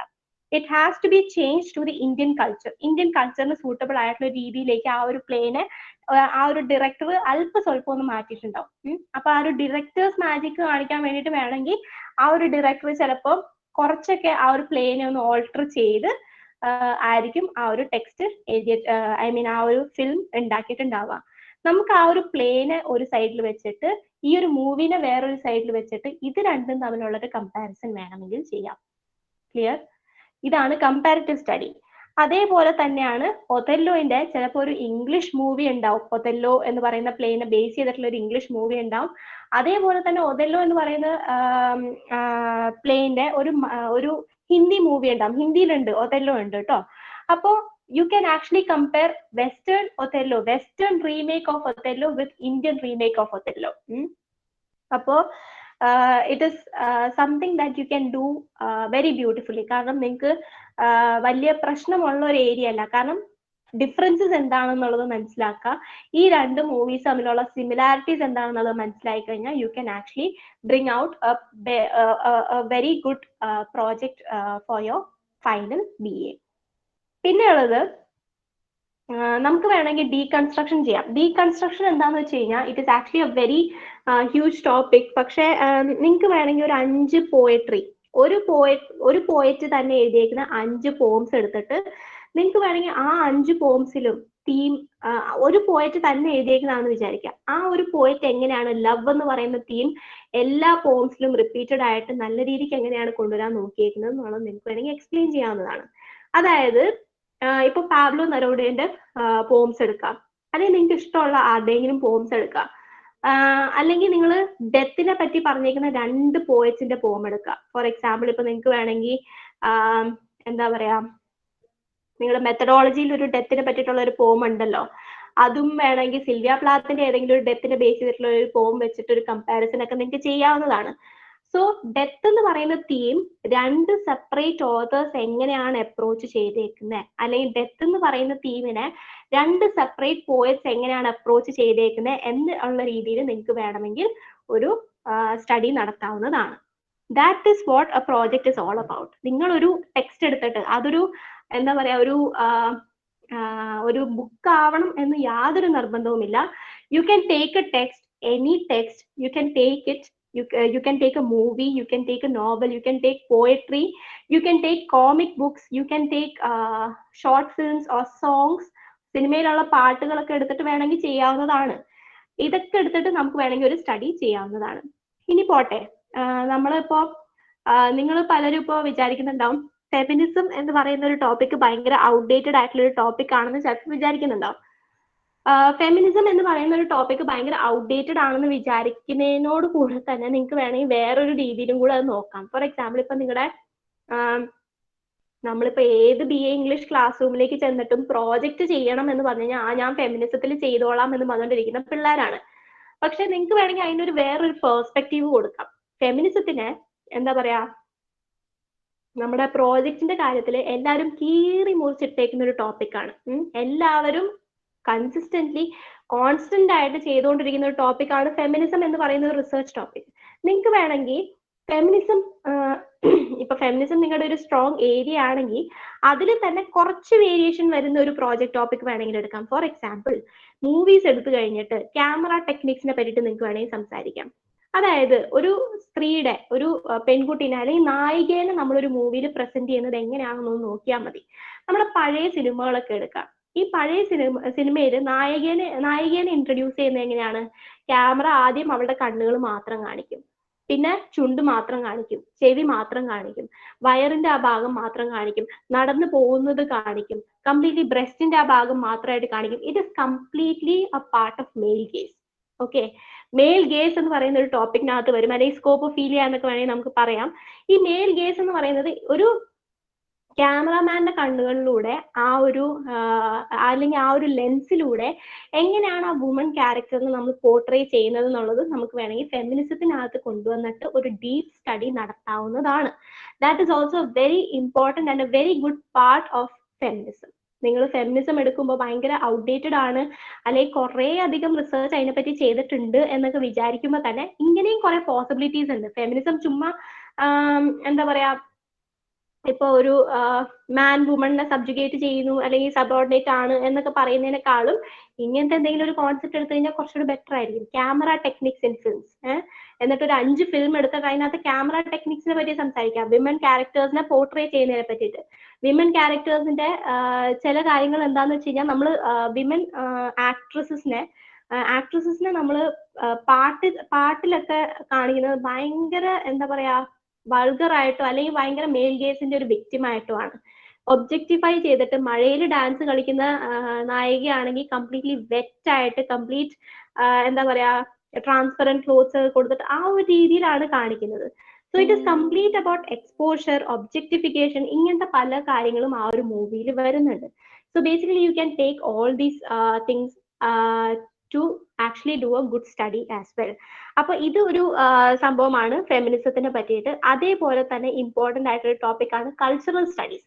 കൾച്ചറൽ സ്റ്റഡീസ് എന്ന് പറയുന്ന ടോപ്പിക് ഇമ്പോർട്ടന്റ് ആവാൻ കാരണം അത് കുറേ അധികം സ്കോപ്പ് ഉള്ള ഒരു വിഷയമാണ്. കാരണം നമുക്കിപ്പോൾ കൾച്ചറൽ സ്റ്റഡീസിനെ വെച്ച് നോക്കുമ്പോഴേക്കും നമുക്ക് വേണമെങ്കിൽ ഒരു പെർട്ടിക്കുലർ ഏരിയയുടെ കൾച്ചർ വേറൊരു പെർട്ടിക്കുലർ ഏരിയയുടെ കൾച്ചറുമായിട്ട് ഡിഫറെന്റ് ആവുമ്പോഴാണ് നമുക്ക് ഈ കൾച്ചറൽ സ്റ്റഡീസ് ചൂസ് ചെയ്യാൻ പറ്റുന്നത്. അതിന് വളരെ ഇമ്പോർട്ടന്റ് ആയിട്ടുള്ള അല്ലെങ്കിൽ അതിന് എന്താ പറയാ, ഓക്കെ, അതിന് ഭയങ്കര എന്താ പറയാ നല്ലൊരു എക്സാമ്പിൾ ആയിട്ടുള്ള ഒരു ടോപ്പിക് ഞാൻ പറഞ്ഞുതരാം. അഫ്ഗാനിസ്ഥാനിലുള്ള ഒരു കൾച്ചറൽ പ്രാക്ടീസ് ആണ് ബച്ചാ പോഷ് എന്ന് പറയുന്ന ഒരു കൾച്ചറൽ പ്രാക്ടീസ്. ഇത് എന്താണെന്ന് വെച്ച് കഴിഞ്ഞാൽ പലർക്കും ഇതിനെ പറ്റിയിട്ട് അറിയില്ല, കുറെ പേര് അവെയർ അല്ല ഈ ഒരു കൾച്ചറൽ പ്രാക്ടീസിനെ പറ്റിയിട്ട്. പക്ഷെ നമ്മളൊന്ന് deeper, when we go deeper into this particular topic, we understand that it is a very good topic for project. Bacha posh എന്നാണ് അതിന് പറയാ. അതായത് അഫ്ഗാനിസ്ഥാനിലൊക്കെ, Afghanistan is yet another place where you can do gender studies. Okay, അവിടുത്തെ gender സ്റ്റഡീസിന്റെ ഒരു theory എടുത്തു കഴിഞ്ഞാൽ നിങ്ങൾക്ക് തീരെയില്ല. കാരണം അവിടുത്തെ വിമന്റെ റൈറ്റ്സും വെസ്റ്റേൺ വിമന്റെ റൈറ്റ്സും നമ്മളൊക്കെ വേണമെങ്കിൽ ഒന്ന് കമ്പാരിറ്റീവ് സ്റ്റഡി ചെയ്ത് നോക്കാവുന്നതാണ്. അതല്ലാണ്ട് കൾച്ചറൽ സ്റ്റഡീസിലേക്ക് വരുമ്പോഴേക്കും ബച്ചാ പോഷ് എന്ന് പറയുന്ന ഒരു കസ്റ്റം അവിടെ ഉണ്ട്, ഒരു പെർട്ടിക്കുലർ പ്രാക്ടീസ് ആണ്. ആ പ്രാക്ടീസിനെ പറ്റിയിട്ട് നിങ്ങൾക്ക് വേണമെങ്കിൽ ഒരു പ്രോജക്റ്റ് ചെയ്യാവുന്നതാണ്. എന്താണ് ബച്ചാ പോഷ് എന്ന് ചോദിച്ചു കഴിഞ്ഞാൽ, അഫ്ഗാനിസ്ഥാനിൽ വിമൻ ആയിട്ടുള്ള ആർക്കും ചുമ്മാ പുറത്തിറങ്ങി നടക്കാൻ പറ്റില്ല. They cannot simply go out, they cannot buy a ticket for damsels. അവർക്കൊരു ടിക്കറ്റ് മേടിക്കാൻ പോലും ഒറ്റയ്ക്ക് പോകാൻ പറ്റില്ല. What they have to do is, അവർക്കൊരു മെയിൽ മെമ്പറിന്റെ സഹായം വേണം. അവർക്ക് എപ്പോഴും അവർ ട്രാവൽ ചെയ്യുമ്പോഴായാലും അവർ പുറത്തോട്ട് പോകുമ്പോഴായാലും ഒക്കെ അവർക്കൊരു മെയിൽ മെമ്പറിന്റെ ഒരു പ്രസൻസ് വേണം, എന്നാലേ അവർക്ക് ടിക്കറ്റ് കൊടുക്കുള്ളൂ. ടിക്കറ്റ് ചെന്ന് ടിക്കറ്റ് കൗണ്ടറിൽ ചോദിക്കുന്നത് എപ്പോഴും ഒരു മെയിൽ മെമ്പർ ആയിരിക്കണം. ഒരു ഫീമെയിൽ മെമ്പർ ആണെങ്കിൽ അവർ കൊടുക്കൂല. അത് 1000 Splendid Suns എന്നൊക്കെ പറയുന്ന നോവൽസ് ഉണ്ട്. ആ നോവലൊക്കെ എടുത്ത് നോക്കിക്കഴിഞ്ഞാൽ നിങ്ങൾക്ക് ചിലപ്പോൾ ആ ഒരു പ്രാക്ടീസിനെ പറ്റിയിട്ട് നിങ്ങൾക്ക് ചിലപ്പോൾ ആ പ്രാക്ടീസിനെ പറ്റിയിട്ടല്ല, അവിടുത്തെ വിമന്റെ സ്ട്രഗിളിനെ പറ്റി ചിലപ്പോൾ നിങ്ങൾക്ക് മനസ്സിലാവും. Keeping feminism aside, you can speak about bacha posh. ഈ ബച്ചാ പോഷ് എന്താന്ന് വെച്ച് കഴിഞ്ഞാൽ, എന്റെ ഫാമിലിയിൽ ഒരു മാൻ ഇല്ലെങ്കിൽ ഞാൻ പിന്നെ എന്താണ് ചെയ്യുക? If I do not have a son, if I do not have a father nor a husband, ഞാൻ എങ്ങനെയാണ് എന്റെ ലൈഫ് അഫ്ഗാനിസ്ഥാനിൽ ലീവ് ചെയ്യുക? എനിക്കൊരു ടിക്കറ്റിനോ ഒന്ന് പുറത്തു പോകാനോ ഡോക്ടറിനെ കാണിക്കാൻ പോലും പറ്റൂല. കാരണം ഡോക്ടറിനെ കാണിക്കാൻ പോലും ആ വഴിക്ക് വരെ ഒരു മെയിൽ മെമ്പർ നമ്മുടെ കൂടെ ഉണ്ടാവണം എന്നാണ് അവിടുത്തെ ഒരു റൂള്. അപ്പൊ അങ്ങനെ വരുമ്പോൾ ഉള്ള പ്രശ്നം എന്താണെന്ന് വെച്ച് കഴിഞ്ഞാൽ, ഒരു ഫാമിലിയിൽ മെയിൽ മെമ്പർ ഇല്ലെങ്കിൽ അവർക്ക് ജീവിക്കാൻ വളരെയധികം ബുദ്ധിമുട്ടാവും. കാരണം ആർക്കും ചെന്ന് പൈസ ഉണ്ടായിക്കൊണ്ട് വരാൻ പറ്റില്ല. അപ്പൊ ഇവരെന്താ ചെയ്യുന്നതെന്ന് വെച്ച് കഴിഞ്ഞാൽ, ഇവരുടെ പ്യൂബർട്ടി ആവുന്നതിന് മുമ്പ്, പ്യൂബർട്ടി ഏജ് ആവുന്നതിന് മുമ്പ് ആൺപിള്ളാരെ പോലെ ഡ്രസ്സ് ചെയ്യിച്ച് മുടിയൊക്കെ വെട്ടി കറക്റ്റ് ഒരു ബോയിഷ് ലുക്ക് കൊടുത്തിട്ട് അവര് പുറത്തേക്ക് പറഞ്ഞു വിടും, ബിഫോർ ദേ അറ്റൈൻ പ്യൂബർട്ടി. അപ്പൊ നമുക്ക് മനസ്സിലാക്കാൻ കുറച്ചുകൂടെ പാടായിരിക്കുമല്ലോ. ബട്ട് ബോഡിലി ചേഞ്ചസ് വന്നു കഴിയുമ്പോഴായിരിക്കും പിന്നെയും മനസ്സിലാക്കാൻ കുറച്ചുകൂടെ എളുപ്പം. This is what bacha posh is all about. Bacha posh എന്ന് പറയുന്നത് ഇങ്ങനെ ഒരു പ്രാക്ടീസ് ആണ്. ഇത് റെലവെന്റ് ആയിട്ട് അഫ്ഗാനിസ്ഥാനിൽ നടക്കുന്ന ഒരു കാര്യമാണ്. അപ്പൊ ഇത് കൾച്ചറൽ സ്റ്റഡീസിൽ വരുന്ന ഒരു സംഭവമാണ്. You can learn about cultures like this. ഇനി വേറൊരു എക്സാമ്പിൾ, കൾച്ചർ സ്റ്റഡീസിന്റെ വേറൊരു എക്സാമ്പിൾ പറഞ്ഞു കഴിഞ്ഞാൽ you can look into Uttarakhand and any other state of India. ഉത്തരാഖണ്ഡിൽ പോയി കഴിഞ്ഞാൽ അവിടുത്തെ വളരെ ട്രൈബൽ ഏരിയാസിലേക്ക് പോയി കഴിഞ്ഞാൽ അവിടെ മേട്രിയാർക്കിയാണ് ഫോളോ ചെയ്യുന്നത്. മേട്രിയാർക്കിനെ പറ്റിയിട്ടും നിങ്ങൾക്ക് വേണമെങ്കിൽ ഒരു സ്റ്റഡി നടത്താവുന്നതാണ്. അവിടെ സ്ത്രീയാണ് ഞാൻ ഡോമിനന്റ് ആണ് എന്ന് പറഞ്ഞുകൊണ്ടിരിക്കുന്നത്. ഓൾറൈറ്റ്, അത് വേണമെങ്കിൽ ഒരു സ്റ്റഡി ആയിട്ട് നിങ്ങൾക്ക് കൊണ്ടുപോകാവുന്നതാണ്. പിന്നെ ഫുഡ് സ്റ്റഡീസ് ഉണ്ട്. ഫുഡ് സ്റ്റഡീസും ഇതേപോലെ തന്നെ റെലവെന്റ് ആയിട്ടുള്ള ഒരു ടോപ്പിക് ആണ്. ഫോർ എക്സാമ്പിൾ, ഫുഡ് സ്റ്റഡീസിനകത്ത് വരുന്ന കുറച്ച് ഒരു പെർട്ടിക്കുലർ ടോപ്പിക് ഞാൻ വേണമെങ്കിൽ പറഞ്ഞുതരാം. അത് ഡാർക്ക് ഡൈനിങ് എന്ന് പറയുന്ന ഒരു ടോപ്പിക് ഉണ്ട്. ഡാർക്ക് ഡൈനിങ് അതായത് നമ്മുടെ ജർമ്മനിയിൽ തുടങ്ങിയ ഒരു കാര്യമാണ്. ഇത് ജർമ്മനിയിൽ തുടങ്ങിയ ഒരു സിസ്റ്റമാണ്. ഈ ഒരു സിസ്റ്റത്തില് ഫുഡ് കഴിക്കാൻ വരുന്ന എല്ലാ ആൾക്കാരും കംപ്ലീറ്റ്ലി ബ്ലൈൻഡ് ഫോൾഡഡ് ആയിട്ടാണ് വരുന്നത്. അവര് കണ്ണ് കെട്ടിയിട്ടാണ് ഫുഡ് കഴിക്കാനായിട്ട് ഈ റെസ്റ്റോറന്റിലേക്ക് കയറി വരുന്നത്. This is the speciality of that particular എന്താ പറയാ റെസ്റ്റോറന്റ്. അവിടെ സെർവ് ചെയ്യുന്ന ആൾക്കാർ മൊത്തം ബ്ലൈൻഡ് ആയിട്ടുള്ള ആൾക്കാരുമായിരിക്കും. ബ്ലൈൻഡ് ആയിട്ടുള്ള ആൾക്കാർ എന്ന് പറയുമ്പോൾ പാർഷ്യലി ബ്ലൈൻഡ് ആണ്, കംപ്ലീറ്റ്ലി ബ്ലൈൻഡ് അല്ല. പാർഷ്യലി ബ്ലൈൻഡ് ആയിട്ടുള്ള ആൾക്കാരായിരിക്കും. നമ്മളിവിടെ കാൻഡിൽ ലൈറ്റ് ഡിന്നേഴ്സ് ഒക്കെ കേട്ടിട്ടുണ്ടാവില്ലേ, അതേപോലത്തെ ഒരു കോൺസെപ്റ്റ് ആണ് ഈ ഡാർക്ക് ഡൈനിങ്. കംപ്ലീറ്റ്ലി ഡാർക്ക് ആയിട്ടുള്ള ഒരു അറ്റ്മോസ്ഫിയറിൽ, കംപ്ലീറ്റ്ലി ഡാർക്ക് ആയിട്ടുള്ള ഒരു റൂമിൽ കണ്ണൊക്കെ കെട്ടിയിട്ടാണ് ഇവർ കഴിക്കാൻ പോകുന്നത്. അതിന് പേ ചെയ്യുന്ന ആൾക്കാരും ഉണ്ട്, അത് കഴിക്കാൻ പോകുന്ന ആൾക്കാരും ഉണ്ട്. അപ്പോൾ ബേസിക്കലി ഈ ഒരു സിസ്റ്റം ഫോളോ ചെയ്യുന്നത് എന്തിനാണ്, അല്ലെങ്കിൽ ഈ ഒരു ഡാർക്ക് ഡൈനിങ് എന്ന് പറയുന്ന ഒരു സംഭവം എന്തുകൊണ്ട് റെലവെന്റ് ആവുന്നു എന്ന് ചോദിച്ചു കഴിഞ്ഞാൽ, ഈ ബ്ലൈൻഡ് ആയിട്ടുള്ള വെയിറ്റേഴ്സ് അല്ലെങ്കിൽ ബ്ലൈൻഡ് ആയിട്ടുള്ള വെയിറ്റേഴ്സിനൊക്കെ ഒരു ജോബ് ഓപ്പർച്യൂണിറ്റി കൊടുക്കാനും, അതേപോലെ തന്നെ ബ്ലൈൻഡ് ആയിട്ടുള്ള ആൾക്കാരുടെ ലൈഫ് എങ്ങനെയായിരിക്കും എന്നുള്ളതിന്റെ ഒരു റിയൽ ടൈം എക്സ്പീരിയൻസ് നമുക്ക് തരാൻ വേണ്ടിയിട്ടും കൂടെ ഉള്ള ഒരു ഓപ്പർച്യൂണിറ്റി ആണത്. So you can actually do particular project on food. Food എന്ന് പറയുന്നതും ലിറ്ററേച്ചറിൽ ഒരു പ്രോജക്ട് ടോപ്പിക് ആണെന്നുള്ളത് മനസ്സിലായില്ല. U can do A topic, U can do A study on food. അപ്പോൾ നിങ്ങൾക്ക് വേണമെങ്കിൽ ഒരു സിനിമ എടുത്തിട്ട് ആ ഒരു സിനിമയ്ക്കകത്ത് എങ്ങനെയാണ് ഫുഡ് എന്ന് പറയുന്നത്, എലീറ്റ് ക്ലാസിന്റെ ഫുഡും ലോവർ ക്ലാസിന്റെ ഫുഡും തമ്മിലുള്ള ഒരു വ്യത്യാസം, അവിടെ കാണുന്ന ഒരു ഡിസ്ക്രിമിനേഷൻ ഒക്കെ വേണമെങ്കിൽ നിങ്ങൾക്ക് സംസാരിക്കാവുന്നതാണ്. അതും ഒരു എന്താ പറയാ ഒരു റിസർച്ച് ടോപ്പിക് ആയിട്ട് നമുക്ക് കൺസിഡർ ചെയ്യാൻ പറ്റും. സോ ബേസിക്കലി ഇങ്ങനത്തെ കുറെ എന്താ പറയാ പ്രോജക്ട് ടോപ്പിക്സ് ഉണ്ട്. പക്ഷെ അതല്ലാണ്ടുള്ളത് പ്രിസൺ ലിറ്ററേച്ചർ ഉണ്ട്. Prison literature is yet another topic that is good for project. Prison literature എന്ന് പറഞ്ഞു കഴിഞ്ഞാൽ എന്താ, പ്രിസണിനകത്തുള്ള ആൾക്കാര്, ചില ആൾക്കാരൊക്കെ നമ്മളിപ്പോ ലൈഫ് ഹിസ്റ്ററി ഒക്കെ എടുത്ത് നോക്കിക്കഴിഞ്ഞാൽ ചില ആൾക്കാർ പ്രിസണിനകത്ത് കുറെ അബ്യൂസും, സെക്ഷൽ അബ്യൂസ് ആവാം, ഫിസിക്കൽ അബ്യൂസ് ആവാം, മെന്റൽ അബ്യൂസ് ആവാം, പല രീതിയിലുള്ള വയലൻസ് ഫേസ് ചെയ്തിട്ടുള്ള ആൾക്കാരുണ്ടാവും. അതിനെ ബേസ് ചെയ്തിട്ടുള്ള പല നോവൽസും സിനിമകളും ഉണ്ട് കേട്ടോ. ഞാനിപ്പോ നേരത്തെ പറഞ്ഞ ബച്ചാ പോഷിനെ പറ്റിയിട്ടും നോവലും സിനിമയൊക്കെ ഉണ്ട്. അത് നിങ്ങൾ ജസ്റ്റ് ഒന്ന് ബച്ചാ പോഷൻ ഒന്ന് ഗൂഗിളിൽ അടിച്ചു നോക്കിയിട്ട് അതിനെ ബേസ് ചെയ്തിട്ടുള്ള സിനിമകൾ അടിച്ചു നോക്കി കഴിഞ്ഞാൽ നിങ്ങൾക്ക് കാണാൻ പറ്റും. അപ്പൊ അതേപോലെ തന്നെയാണ് പ്രിസൺ ലിറ്ററേച്ചർ. പ്രിസൺ ലിറ്ററേച്ചറിൽ മെന്റൽ അബ്യൂസ് ഫേസ് ചെയ്യുന്ന കുറെ പേരുണ്ട്. അപ്പൊ പ്രിസൺ ലിറ്ററേച്ചർ എന്ന് പറയുന്ന ഒരു സംഭവം എടുത്തിട്ട് അതിനെ ട്രോമ തിയറിയുമായിട്ട് നമുക്ക് അറ്റാച്ച് ചെയ്യാവുന്നതാണ്. Trauma theory is basically about trauma. നമുക്ക് വേണമെങ്കിൽ PTSD എന്നൊക്കെ പറയുന്ന കാര്യങ്ങളുണ്ട്. PTSD എന്ന് പറയുമ്പോഴേക്കും പോസ്റ്റ് ട്രോമാറ്റിക് സ്ട്രെസ് ഡിസോർഡർ എന്നാണ്. അതായത് ഒരു വയലന്റ് ആയിട്ടുള്ള എന്തെങ്കിലും ഒരു കാര്യം നമ്മുടെ ജീവിതത്തിൽ നടന്നു കഴിഞ്ഞിട്ട് പിന്നീടുള്ള നമ്മുടെ ലൈഫ് ഭയങ്കര ഷോക്കിലായി പോകുന്നതിനെ പറ്റിയിട്ടുള്ള ഒരു സംഭവമാണ് പോസ്റ്റ് ട്രോമാറ്റിക് സ്ട്രെസ് ഡിസോർഡർ. അത് വെച്ചിട്ട് വേണമെങ്കിൽ നമുക്കൊരു എന്താ പറയാ ഒരു പ്രോജക്റ്റ് ചെയ്യാവുന്നതാണ്. ഇതൊക്കെയാണ് ബേസിക് ആയിട്ടുള്ള കുറച്ച് ടോപ്പിക്സ് എന്ന് പറഞ്ഞാൽ. പിന്നെ ഡീകൺസ്ട്രക്ഷൻ ഞാൻ നേരത്തെ പറഞ്ഞത് എന്താണ്, ഒരു വർക്കിനെ നമ്മൾ എടുക്കുന്നു, അതിനെ നമ്മൾ കീറി മുറിച്ച് അതിനെ ഇന്റർപ്രറ്റ് ചെയ്ത് നമ്മുടെ രീതിയിലുള്ള ഒരു അനാലിസിസ് മുമ്പോട്ട് വെക്കുന്നു. അത് ഡീകൺസ്ട്രക്ഷൻ ആണ്. അത് നമുക്ക് വേണമെങ്കിൽ 10 പോയിന്റ്സ് എടുത്തിട്ട് ആ 10 പോയിന്റിനെ നമ്മുടെ ഒരു വ്യൂ പോയിന്റ് വെച്ചിട്ട് ഡീകൺസ്ട്രക്ട് ചെയ്ത് പറയാൻ പറ്റും. ഓക്കെ, ഇതൊക്കെയാണ് ബേസിക് ആയിട്ട് സിമ്പിൾ ആയിട്ടുള്ള വളരെ സട്ടിൽ ആയിട്ടുള്ള നിങ്ങൾക്ക് ചെയ്യാൻ പറ്റുന്ന പ്രോജക്ട് ടോപ്പിക്സ് എന്ന് പറഞ്ഞാൽ. അപ്പൊ നിങ്ങളുടെ ഒരു ഏരിയ ഓഫ് ഇൻട്രസ്റ്റ് നോക്കിയെടുക്കാം. ഇപ്പൊ എൻ്റെ ഒരു സ്റ്റുഡന്റ് എന്നോട് വന്നിട്ട്, ഞാൻ നിർമ്മല കോളേജിലാണ് പഠിപ്പിക്കുന്നത്. അപ്പൊ എന്നോട് വന്നിട്ട് ചോദിച്ചു ഗെയിംസിനെ പറ്റിയിട്ട് എന്തെങ്കിലും ചെയ്യാൻ പറ്റും, U can do about games. അപ്പൊ ഗെയിംസിനെ പറ്റിയിട്ട് ചെയ്യാൻ പറ്റുമെന്ന് ചോദിച്ചപ്പോഴേക്കും ഐ ടോൾഡ് ഹിം വീഡിയോ ഗെയിംസിനെ പറ്റിയിട്ട് ചെയ്യാൻ പറ്റും. വീഡിയോ ഗെയിംസിനകത്തുള്ള വയലൻസ്, ഇതിനെ അനലൈസ് ചെയ്ത് നമുക്ക് വേണമെങ്കിൽ ഒരു പ്രോജക്റ്റ് ആക്കാൻ പറ്റും. ഈ വയലൻസ് കാരണം കുട്ടികളുടെ ലൈഫിൽ ഉണ്ടാകുന്ന പ്രശ്നവും നമുക്കിപ്പോൾ അറിയാം. നമ്മളിപ്പോൾ ന്യൂസിൽ സ്ഥിരം കേൾക്കുന്ന ഒരു കാര്യമാണ്, ഒരു കുട്ടി എന്താ പറയാ കുറെ നേരം വീഡിയോ ഗെയിംസ് കളിച്ച് അവസാനം ഭയങ്കര വയലന്റ് സ്വഭാവമായിട്ട് അവസാനം അച്ഛനമ്മമാരെ വെട്ടിക്കൊല്ലാൻ പോകുന്ന കുട്ടികളെ പറ്റിയിട്ട് നമ്മൾ കേട്ടിട്ടുണ്ട്. So violence in video games എന്ന് പറയുന്ന ഒരു ടോപ്പിക് വേണമെങ്കിൽ നമുക്ക് എടുക്കാം. ഇതിന് നിങ്ങൾ ചെയ്യേണ്ടതെന്ന് വെച്ച് കഴിഞ്ഞാൽ ഏതൊക്കെ വീഡിയോ ഗെയിംസ് ആണ് നിങ്ങൾ ചൂസ് ചെയ്യുന്നതെന്ന് വെച്ച് കഴിഞ്ഞാൽ അതിന്റെ ഒരു കംപ്ലീറ്റ് ലിസ്റ്റ് നിങ്ങൾ ഉണ്ടാക്കേണ്ടതാണ്. നമുക്കിപ്പോൾ പല തരത്തിലുള്ള വീഡിയോ ഗെയിംസ് നമ്മുടെ സൊസൈറ്റിയിൽ വന്നിട്ടുണ്ട്. അതല്ലാന്നുണ്ടെങ്കിൽ നമ്മുടെ പണ്ട് നമുക്ക് കുറെ വീഡിയോ ഗെയിംസ് ഉണ്ടായിരുന്നു which were completely destructive in nature. അപ്പൊ ഈ വീഡിയോ ഗെയിംസ് ഒക്കെ എടുത്ത് നോക്കി കഴിഞ്ഞ് കഴിഞ്ഞാൽ നിങ്ങൾക്ക് മനസ്സിലാവും why games can also turn violent. Games എന്ന് പറയുന്ന പ്യുവർ എന്റർടൈൻമെന്റ് ആയിട്ടുള്ള ഒരു സോഴ്സിനെ കംപ്ലീറ്റ്ലി നമുക്ക് വയലൻസുമായിട്ട് അസോസിയേറ്റ് ചെയ്തിട്ട് ചെയ്യാവുന്നതാണ്. ഇവിടെ വേണമെങ്കിൽ നമുക്ക് സൈക്കോളജീന്റെ ഒരു തിയറി, സൈക്കോ അനാലിസിസോ സൈക്കോളജിക്കൽ ആയിട്ടുള്ള ഒരു ഇമോഷണൽ സൈക്കീനെ പറ്റിയിട്ടുള്ള ഒരു സ്റ്റഡി വേണമെങ്കിൽ നടത്താം. വീഡിയോ ഗെയിംസ് കാണുന്ന ആളുടെ ഒരു ഇമോഷണൽ അല്ലെങ്കിൽ മെന്റൽ സൈക്കി. ഓക്കെ, ഇതും ഒരു പ്രോജക്റ്റ് ടോപ്പിക് ആയിട്ട് എടുക്കാം. നിങ്ങൾക്ക് നിങ്ങളുടെ ഏരിയ ഓഫ് ഇൻട്രസ്റ്റ് നോക്കിക്കഴിഞ്ഞാൽ you can actually do a project which is good. Alright, ഇനി ഇങ്ങനെയൊക്കെയാണ് നമ്മൾ ബേസിക്കലി ഒരു ടെക്സ്റ്റ് സെലക്ട് ചെയ്യുക. നല്ലൊരു പ്രോജക്റ്റ് ടോപ്പിക് നോക്കി നമ്മൾ സെലക്ട് ചെയ്യുന്നതാണ്. നിങ്ങൾ കണ്ടിട്ടുള്ള ഏതെങ്കിലും ഒരു ഫിലിമിൽ അത് ശരിയായില്ല എന്ന് നിങ്ങൾക്ക് തോന്നിയിട്ടുണ്ടെങ്കിൽ that is a project topic. Okay, ഞാൻ ഏറ്റവും ഇമ്പോർട്ടന്റ് ആയിട്ട് ഞാൻ പറയാൻ വേണമെങ്കിൽ മല്ലു അനലിസ്റ്റിന്റെ വീഡിയോസ് കാണുന്ന മിക്കവർക്കും പ്രോജക്റ്റ് ടോപ്പിക്സ് ഇപ്പൊ തന്നെ തലയിൽ ഉണ്ടാവും അല്ലേ? കാരണം പുള്ളി ഓരോ ടെക്സ്റ്റിനെയും അനലൈസ് ചെയ്ത് പറഞ്ഞു പോകുന്ന ഒരാളാണ്.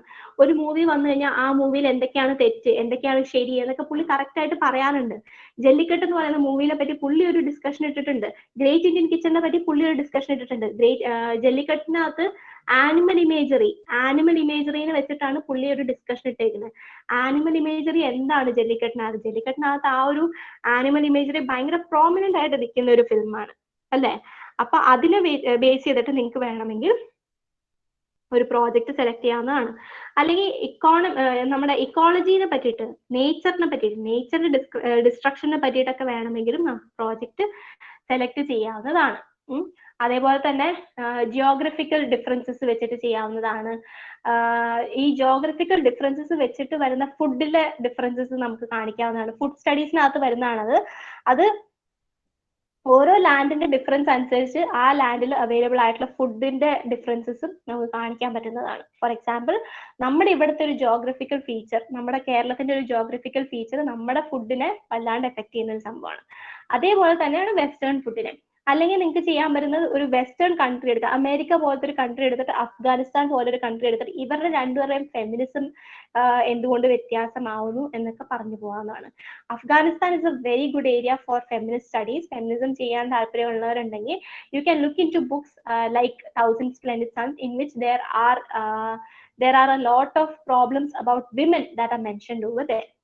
ഇനി നമുക്ക് ചില ഇമ്പോർട്ടൻറ്റ് കാര്യങ്ങളുണ്ട്. നമ്മൾ പ്രോജക്റ്റ് ചെയ്യുമ്പോൾ നോക്കേണ്ട കുറച്ച് ഇമ്പോർട്ടൻ്റ് ആയിട്ടുള്ള കാര്യങ്ങളുണ്ട്.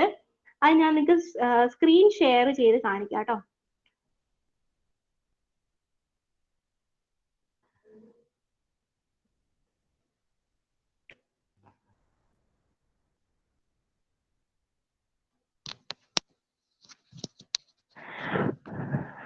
കാണാൻ പറ്റുന്നുണ്ടോ നിങ്ങൾക്ക്? Yes, all right. Okay, basic ആയിട്ടുള്ള ഇൻഫർമേഷൻ ആണ്. നമ്മളൊരു പ്രോജക്റ്റ് ചെയ്യുമ്പോൾ ബേസിക് ഇൻഫർമേഷൻ കുറച്ചുണ്ട്. ആദ്യമായിട്ട് തന്നെ ബേസിക് ഇൻഫർമേഷൻ എന്ന് പറയുന്നത് ടൈംസ് ന്യൂ റോമനിലാണ് നമ്മുടെ പ്രോജക്റ്റിന്റെ ഫോണ്ട് സ്റ്റൈൽ നമ്മൾ എഴുതുമ്പോൾ ഉള്ള സ്റ്റൈൽ നമ്മൾ സെലക്ട് ചെയ്യേണ്ടത് ടൈംസ് ന്യൂ റോമൻ ആണ്. അതേപോലെ തന്നെ ഫോണ്ടിന്റെ സൈസ് 12 ആണ്. എപ്പോഴും സൈസ് 12ലാണ് നമ്മൾ എഴുതി തുടങ്ങേണ്ടത്. കംപ്ലീറ്റ് ആയിട്ട് നമ്മുടെ പ്രോജക്റ്റ് കംപ്ലീറ്റ് 12 ആണ് നമ്മുടെ സൈസ് ആയിട്ട് നമ്മൾ കൊടുക്കേണ്ടത്.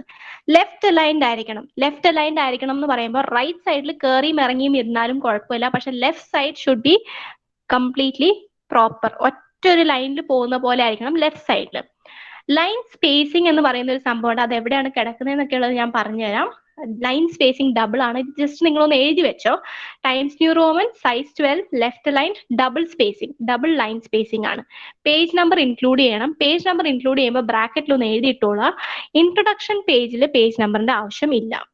ഇൻട്രൊഡക്ഷന്റെയും ചാപ്റ്റർ തുടങ്ങുന്ന പേജിനും ശരിക്കും പേജ് നമ്പർ ആവശ്യമില്ല. പക്ഷെ അതൊരു ഹാർഡ് ആൻഡ് ഫാസ്റ്റ് റൂൾ ആയിട്ട് നമ്മൾ ഫോളോ ചെയ്യാറില്ല. പക്ഷെ ഇൻട്രൊഡക്ഷൻ പേജ് സ്കിപ്പ് ചെയ്തിട്ടേ നമ്മൾ പൊതുവെ പേജ് നമ്പർ ഇടാറുള്ളൂ. പിന്നെ മാർജിൻ സെറ്റ് ചെയ്യുമ്പോൾ റൈറ്റ് ടോപ്പ് ബോട്ടം ഇത്രയും സ്ഥലത്ത് മാർജിൻ 1 ഇഞ്ച് ആയിരിക്കും. പക്ഷെ അതേസമയം ലെഫ്റ്റ് സൈഡിലെ മാർജിൻ 1.5 ഇഞ്ചസ് ആയിരിക്കും. ഓക്കെ, ഇത് നമ്മുടെ ഫോണ്ട് ആണ്, സ്റ്റൈലാണ്. Font style times new Roman. അവിടെ എഴുതിയേക്കുന്നത് നിങ്ങൾക്ക് ചിലപ്പോൾ കാണാമായിരിക്കും, ടൈംസ് ന്യൂ റോമൻ ആണ്. അതിന്റെ തൊട്ടപ്പുറത്ത് 12 എന്ന് പറഞ്ഞിട്ടൊരു നമ്പർ കൊടുത്തേക്കുന്നത് കാണാമായിരിക്കും. ദാറ്റ് ഇസ് സൈസും 12 തന്നെയാണ് വെക്കേണ്ടത്. പിന്നെ ഉള്ളൊരു കാര്യം എന്ന് വെച്ച് കഴിഞ്ഞാൽ നിങ്ങൾക്ക് ഈ ഒരു ഹെഡിങ്ങില് നിങ്ങളിപ്പോ ഇൻട്രൊഡക്ഷൻ, ചാപ്റ്റർ 1, ചാപ്റ്റർ 2 എന്നൊക്കെ എഴുതുന്നതിന്റെ ഹെഡിങ്ങില് നിങ്ങൾക്ക് വേണമെങ്കിൽ സൈസ് 12 or 14 ആയിട്ട് ഇടാം. ഏത് സൈസ് വേണമെങ്കിലും നിങ്ങൾക്ക് ഫോളോ ചെയ്യാം. പക്ഷെ നമ്മുടെ കണ്ടന്റിന്, നമ്മൾ എഴുതുന്ന കോണ്ടന്റിന് 12 ആയിരിക്കണം പൊതുവെ സൈസ്. പിന്നെ അടുത്ത പേജ് ലൈൻ, ഇത് മാർജിനെ പറ്റിയിട്ടാണ് കേട്ടോ.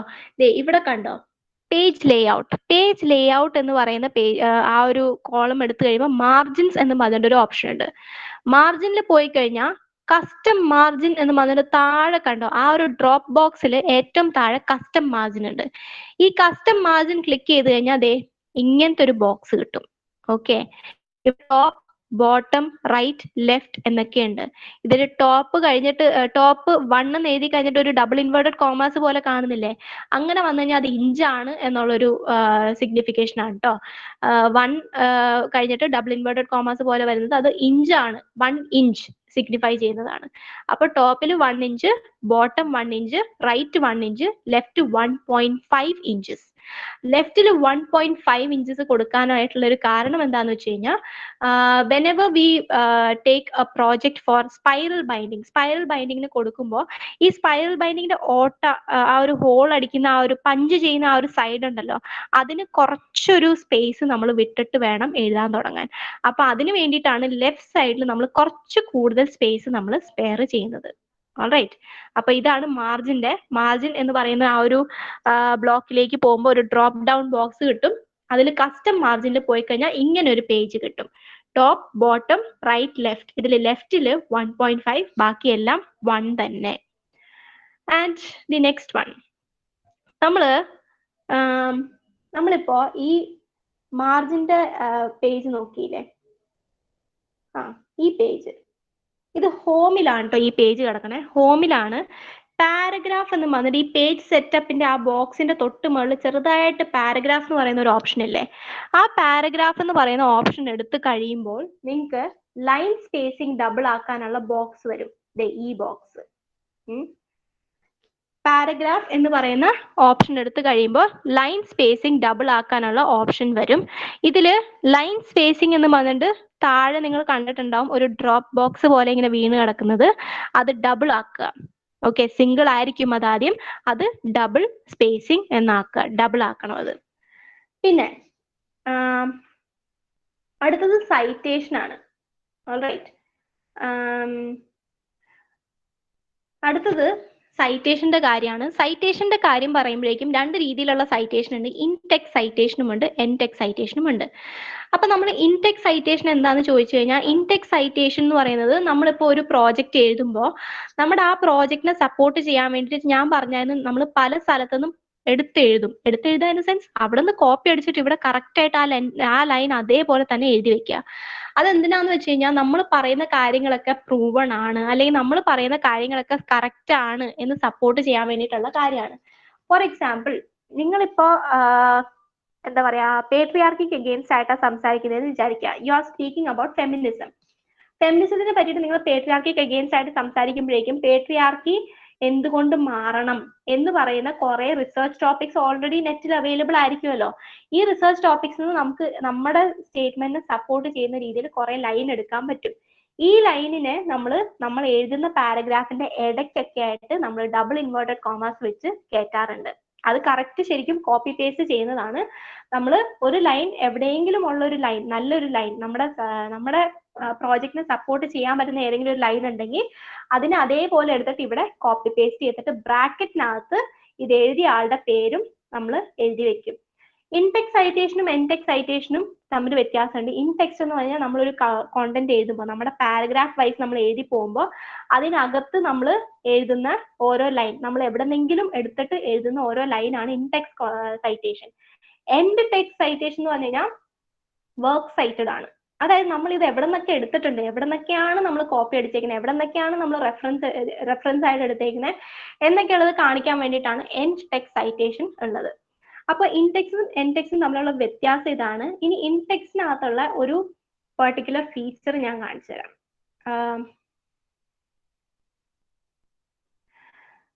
നമ്മൾ ഇൻടെക്സ്റ്റ് സൈറ്റേഷൻ ചെയ്യുമ്പോൾ ഇതാണ് ഒരു ഇൻടെക്സ്റ്റ് സൈറ്റേഷൻ. ആ ഒരു പേജിനകത്ത് ഇത് കണ്ടോ, ഈ ഒരു the concept of biowar can explain the use of terror as a political tactic not only within its state but also within the wide range of a continent. ബ്രാക്കറ്റിനകത്ത് മാർക്സ് 333 എന്ന് എഴുതിയിട്ടുണ്ട്. ഇതൊരു ഇൻടെക്സ്റ്റ് സൈറ്റേഷൻ ആണ്. Marks എന്ന് പറയുന്ന ഒരാൾ എഴുതിയ ഒരു പുസ്തകത്തിലെ 333 പേജിൽ നിന്ന് എടുത്ത ഒരു ലൈനാണിത്. ഓക്കെ, അപ്പോ ഈ ലൈനിനെ പറ്റിയിട്ട്, ഈ ലൈൻ നമ്മൾ എഴുതുമ്പോൾ കറക്റ്റ് ഡബിൾ ഇൻവേർട്ടഡ് കോമാസിനകത്ത് ഇട്ടിട്ട് ആ ഒരു ലൈൻ നമ്മൾ എത്രത്തോളമാണ് എടുത്തേക്കുന്നത് അത്രയും ലൈൻ എഴുതി കഴിഞ്ഞിട്ട് ഡബിൾ ഇൻവേർട്ടഡ് കോമാസ് ക്ലോസ് ചെയ്തിട്ട് ബ്രാക്കറ്റ് ഓപ്പൺ ചെയ്ത് ഓതറിന്റെ സെക്കൻഡ് നെയിം, ഇപ്പോ എന്റെ പേര് ലിയ ജസ്റ്റിൻ എന്നാണ്. ലിയ ജസ്റ്റിൻ എന്നാണെങ്കിൽ ജസ്റ്റിൻ എന്നുള്ള പേര്, രണ്ടാമത്തെ പേര്, നിങ്ങളുടെ പേരിന്റെ രണ്ടാമത്തെ പേര് എടുത്തിട്ട് വേണം എഴുതാൻ. അതായത് എന്ത് എഴുതിയേക്കുന്ന ഒരു ഓതർ ആണെങ്കിൽ, നമ്മൾ വേറൊരു ബുക്കിൽ നിന്ന് എടുത്തേക്കുന്നതാണെങ്കിൽ ആ ബുക്കിലെ ഓതറിന്റെ രണ്ടാമത്തെ പേര് എഴുതുക. സെക്കൻഡ് നെയിം ലിയ ജസ്റ്റിൻ എന്നാണെങ്കിൽ ജസ്റ്റിൻ സ്പേസ് ആ ബുക്കിലെ ഏത് പേജിൽ നിന്നാണ് നമ്മൾ ഈ സംഭവം എടുത്തേക്കുന്നത്, ഈ ലൈൻ എടുത്തേക്കുന്നതെന്ന് വെച്ചാൽ അതും എഴുതിയിട്ട് ബ്രാക്കറ്റ് ക്ലോസ് ചെയ്തിട്ട് ബ്രാക്കറ്റ് ക്ലോസ് ചെയ്ത് കഴിഞ്ഞിട്ട് വേണം ഫുൾ സ്റ്റോപ്പ് ഇടാൻ. ഇത് ഒരു രീതിയിലുള്ള ഇൻടെക്സ്റ്റ് സൈറ്റേഷൻ. വേറൊരു രീതിയിലുള്ള ഇൻടെക്സ്റ്റ് സൈറ്റേഷൻ ആണ് ഇത് കണ്ടോ, നമ്മൾ ബ്രാക്കറ്റിനകത്ത് എഴുതിയേക്കുന്ന ആ ഒരു സെപ്പറേറ്റ് പാരഗ്രാഫ് പോലെ എഴുതിയേക്കുന്നത് കണ്ടോ, അത് വേറൊരു രീതിയിലെ ഇൻടെക്സ്റ്റ് സൈറ്റേഷൻ ആണ്. ഇത് എന്തുകൊണ്ടാണ് ഇങ്ങനെ സെപ്പറേറ്റ് പാരഗ്രാഫിലേക്ക് കൊടുത്തേക്കുന്നതെന്ന് അറിയോ? നമ്മളിപ്പോ നേരത്തെ ആദ്യത്തെ ലൈൻ നോക്കുമ്പോൾ ആ ലൈൻ ശരിക്കും ഒരു 3 ലൈനിലേക്കാണ് എക്സ്റ്റെൻഡ് ആവുന്നത്. ആ ഒരു സെന്റൻസ് നമ്മൾ എഴുതുമ്പോൾ നമ്മുടെ വേർഡിൽ ഒരു 3 സെന്റൻസ് ആയിട്ടാണ് വരുന്നത്. പക്ഷെ ഇതൊന്ന് നോക്കിയേ, 1 2 3 4 5 6 ലൈൻ ആയിട്ട് വരുന്നുണ്ട്. 4ൽ കൂടുതൽ ലൈൻ ഉണ്ടെങ്കിൽ നമ്മൾ ഇങ്ങനെയാണ് ഇൻടെക്സ്റ്റ് സൈറ്റേഷൻ എടുക്കുക. ഓക്കെ, 4ൽ കൂടുതൽ ലൈൻ നമ്മൾ എഴുതി വരുമ്പോൾ അത് MS വേർഡിൽ 4ൽ കൂടുതൽ ലൈൻ ആയി പോകുന്നുണ്ടെങ്കിൽ, 4ൽ കൂടുതലാണെങ്കിൽ നമ്മൾ പാരഗ്രാഫിനകത്ത് തന്നെ എഴുതൂല, പാരഗ്രാഫിന് പുറത്തായിട്ട് ഇങ്ങനെ സെപ്പറേറ്റ് ആയിട്ട് ഒരു ടാബ് സ്പേസ്, എല്ലാ ലൈനിന്റെ അറ്റത്തും ഒരു ടാബ് സ്പേസ് കൊടുത്തിട്ട് വേണം നമ്മൾ എഴുതാൻ. ഇങ്ങനെ എഴുതുമ്പോൾ 4 ലൈനിൽ കൂടുതലുള്ള സാധനത്തിനാണ് നമ്മൾ ഇങ്ങനെ എഴുതുക. ഇങ്ങനെ എഴുതുമ്പോൾ ഡബിൾ ഇൻവേർട്ടഡ് കോമാസ് കൊടുക്കണ്ട, പകരം ആ ലൈൻ എന്താണോ, എത്ര ലൈൻ ഉണ്ടോ, എത്ര സെന്റൻസ് ഉണ്ടോ അത് മൊത്തം എഴുതി കഴിഞ്ഞ് ഫുൾ സ്റ്റോപ്പ് ഇട്ട് കഴിഞ്ഞിട്ട് ബ്രാക്കറ്റ് ഓപ്പൺ ചെയ്ത് ആളുടെ പേര്, ആളുടെ സെക്കൻഡ് നെയിം ആണ് ഇടേണ്ടത്, സ്പേസ് പേജ് നമ്പർ. ഇപ്പൊ ഇവിടെ പാൽ എറ്റ് ഓൾ 29 എന്നാണ് ഇട്ടേക്കുന്നത്. പാൽ എറ്റ് ഓൾ 29 എന്ന് പറയുന്നത്, പാൽ എന്ന് പറയുന്ന റൈറ്ററിന്റെ സെക്കൻഡ് നെയിം ആണ്. ഈ ഒരു റൈറ്റ്സ് അല്ലാണ്ട് ആ ബുക്കിന് വേറെയും റൈറ്റേഴ്സ് ഉണ്ടാവണം. ആ ബുക്കിന് വേറെയും റൈറ്റേഴ്സ് ഉണ്ടെങ്കിൽ ആ റൈറ്റേഴ്സിനെയും കൂടെ ചേർക്കാൻ വേണ്ടിയിട്ട് ഉള്ള ഒരു വേർഡാണ് എറ്റ് ഓൾ എന്ന് പറയുന്നത്. ഓക്കെ, നമ്മൾ ഒരു ഓതറിന്റെ സെക്കൻഡ് നെയിം മാത്രം ഇടുമ്പോൾ ആ ഓതർ അല്ലാണ്ട് വേറെയും ഓതേഴ്സ് ആ ഒരു വർക്കിനുണ്ടെങ്കിൽ, ലിയ ജസ്റ്റിൻ അതല്ലാണ്ട് വേറെയും കുറെ റൈറ്റേഴ്സ് ഉണ്ട് എന്നുണ്ടെങ്കിൽ ഏതെങ്കിലും ഒരാളുടെ സെക്കൻഡ് നെയിം, ആദ്യത്തെ ഓതറിന്റെ സെക്കൻഡ് നെയിം നമ്മൾ ഇടും, സ്പേസ് എറ്റ് ഓൾ എന്ന് എഴുതി കഴിഞ്ഞാൽ ഇത് അല്ലാണ്ട് വേറെയും റൈറ്റേഴ്സ് ഉണ്ട് എന്നുള്ളത് സൂചിപ്പിക്കാൻ വേണ്ടിയിട്ടുള്ള ഒരു കാര്യമാണ് എറ്റ് ഓൾ. ഓക്കെ, അപ്പൊ ഇതാണ് ഇൻടെക്സ്റ്റ് സൈറ്റേഷൻ ചെയ്യേണ്ട 2 രീതി. ആദ്യത്തെ രീതി നമ്മൾ ഓപ്റ്റ് ചെയ്യുന്നത് എപ്പോഴാണ്? Only when there are 3 or 4 lines. 4ൽ കൂടുതലാണെങ്കിൽ സെപ്പറേറ്റ് ഒരു പാരഗ്രാഫ് പോലെ ഒരു ടാബ് സ്പേസ് കൊടുത്തിട്ട് മാറ്റി വേണം എഴുതാനായിട്ട്. ഓൾറൈറ്റ്, ഇതാണ് സൈറ്റേഷനെ പറ്റിയിട്ട്. എൻഡ് ടെക്സ്റ്റ് സൈറ്റേഷൻ, ഇതിപ്പോ ഞാൻ ഇൻടെക്സ്റ്റ് സൈറ്റേഷനെ പറ്റിയിട്ടാണ് പറഞ്ഞത്. ഇതല്ലാണ്ട് ഇനി എൻഡ് ടെക്സ്റ്റ് സൈറ്റേഷൻ ഉണ്ട്, അതെന്താണെന്നും കൂടെ നോക്കാം. That would be probably our last topic for discussion. Works cited കാണാമോ നിങ്ങൾക്ക്? Yes, ma'am. All right. Works cited എന്ന് പറഞ്ഞിട്ട് ഞാനിപ്പോൾ ബേസിക് ഇൻഫർമേഷൻ ആണ് ഇതിനകത്ത് കൊടുത്തേക്കുന്നത്. ഇപ്പോൾ വർക്ക് സൈറ്റഡ് എന്ന് പറഞ്ഞ് കൊടുത്തേക്കുന്നതിൽ ഞാൻ author, name of book, title of chapter, publication എന്നൊക്കെ പറഞ്ഞിട്ട് എഴുതിയിട്ടുണ്ട്.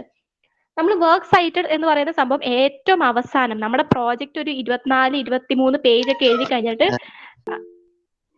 യെസ് എന്തെങ്കിലും ഉണ്ടോ? എന്തോ കാണാൻ പറ്റുന്നില്ല. 1 second.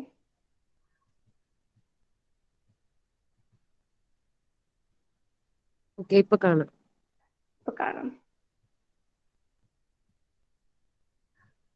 ഈ വർക്ക് സൈറ്റഡ് കാണാലോ അല്ലേ? ആ. All right. അപ്പൊ ഇതിനകത്ത് ഞാൻ author, name of book, title of chapter, publication എന്നൊക്കെ പറഞ്ഞിട്ട് കൊടുത്തിട്ടുണ്ട്. വർക്ക് സൈറ്റഡ് എന്ന് പറയുന്നത് നമ്മൾ 23 പേജ് ഒക്കെ എഴുതി കഴിഞ്ഞിട്ട് അവസാനം 24ാമത്തെ പേജിലേക്ക് വരുമ്പോഴാണ് വർക്ക് സൈറ്റഡ് എന്ന് പറയുന്ന പേജ് വരിക. പൊതുവേ നമ്മളിപ്പോൾ പറയുന്നത് നിങ്ങൾ വർക്ക് സൈറ്റഡ് കുറവാണെങ്കിൽ നിങ്ങളുടെ പ്രോജക്റ്റ് നല്ലതായിരിക്കും എന്നൊക്കെ കുറെ പേര് പറഞ്ഞിട്ടുണ്ടാവും. പക്ഷെ അത് മണ്ടത്തരമാണ് കേട്ടോ. കാരണം നമ്മുടെ വർക്ക് സൈറ്റഡ് എന്തോരം കൂടുതലുണ്ടോ, നമ്മളൊരു 23 പേജിന്റെ പ്രോജക്റ്റ് ചെയ്യുന്നുണ്ടെങ്കിൽ മിനിമം ഒരു 17 അടുത്തുനിന്ന് നമ്മൾ 17 സോഴ്സസിൽ നിന്നും നമ്മൾ ഇൻഫർമേഷൻ ഗ്യാദർ ചെയ്തിട്ടുണ്ടെങ്കിൽ ഈ 17 എണ്ണവും നമ്മൾ വർക്ക് സൈറ്റിനകത്ത് കാണിച്ചിട്ടുണ്ടെങ്കിൽ it is a very good project എന്ന് നമുക്ക് പറയാൻ പറ്റും.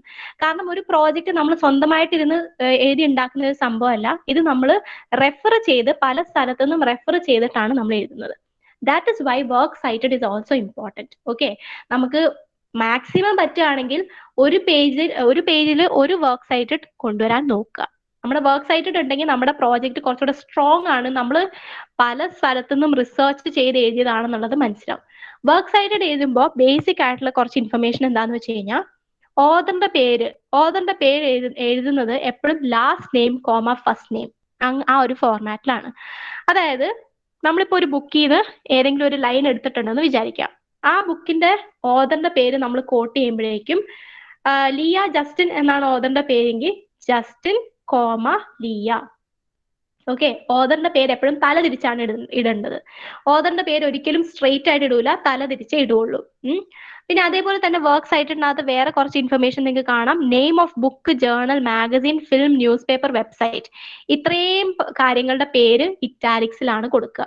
ബുക്കിന്റെ പേര്, ജേർണലിന്റെ പേര്, മാഗസിന്റെ പേര്, ഫിലിമിന്റെ പേര്, ന്യൂസ് പേപ്പറിന്റെ പേര്, വെബ്സൈറ്റിന്റെ പേര്, ഇത്രയും സംഭവങ്ങൾ നമ്മൾ ഇറ്റാലിക്സിലാണ് കൊടുക്കുക. പക്ഷേ ഈ ബുക്കിനകത്തുള്ള ഏതെങ്കിലും ഒരു ചാപ്റ്ററിൽ നിന്നുമാണ് നമ്മൾ എടുക്കുന്നതെങ്കിൽ നമ്മൾ അത് ഡബിൾ ഇൻവേർട്ടഡ് കോമാസ്റ്റാണ് ഇടുക. അതായത് ഒരു ചാപ്റ്ററിന്റെ ടൈറ്റിൽ ആണെന്ന് വിചാരിക്കുക. ഫോർ എക്സാമ്പിൾ നമ്മളിപ്പോ ഇഷ്യൂസ്, നിങ്ങൾക്കിപ്പോ ഇഷ്യൂസ് ദാറ്റ് മാറ്റർ എന്ന് പറയുന്ന ഒരു ബുക്ക് ഉണ്ടായിരുന്നില്ല പഠിക്കാനായിട്ട്. ഇഷ്യൂസ് ദാറ്റ് മാറ്റർ എന്ന് പറയുന്ന ബുക്കിന്റെ പേരാണ്. ആ ബുക്കിന്റെ പേര് എപ്പോഴും നമ്മൾ ഇറ്റാലിക്സിലാണ് കൊടുക്കുക. ഇഷ്യൂസ് ദാറ്റ് മാറ്ററിനകത്തുള്ള ഒരു ചാപ്റ്ററിന്റെ പേരാണ് ഓൺ കില്ലിംഗ് എ ട്രീ.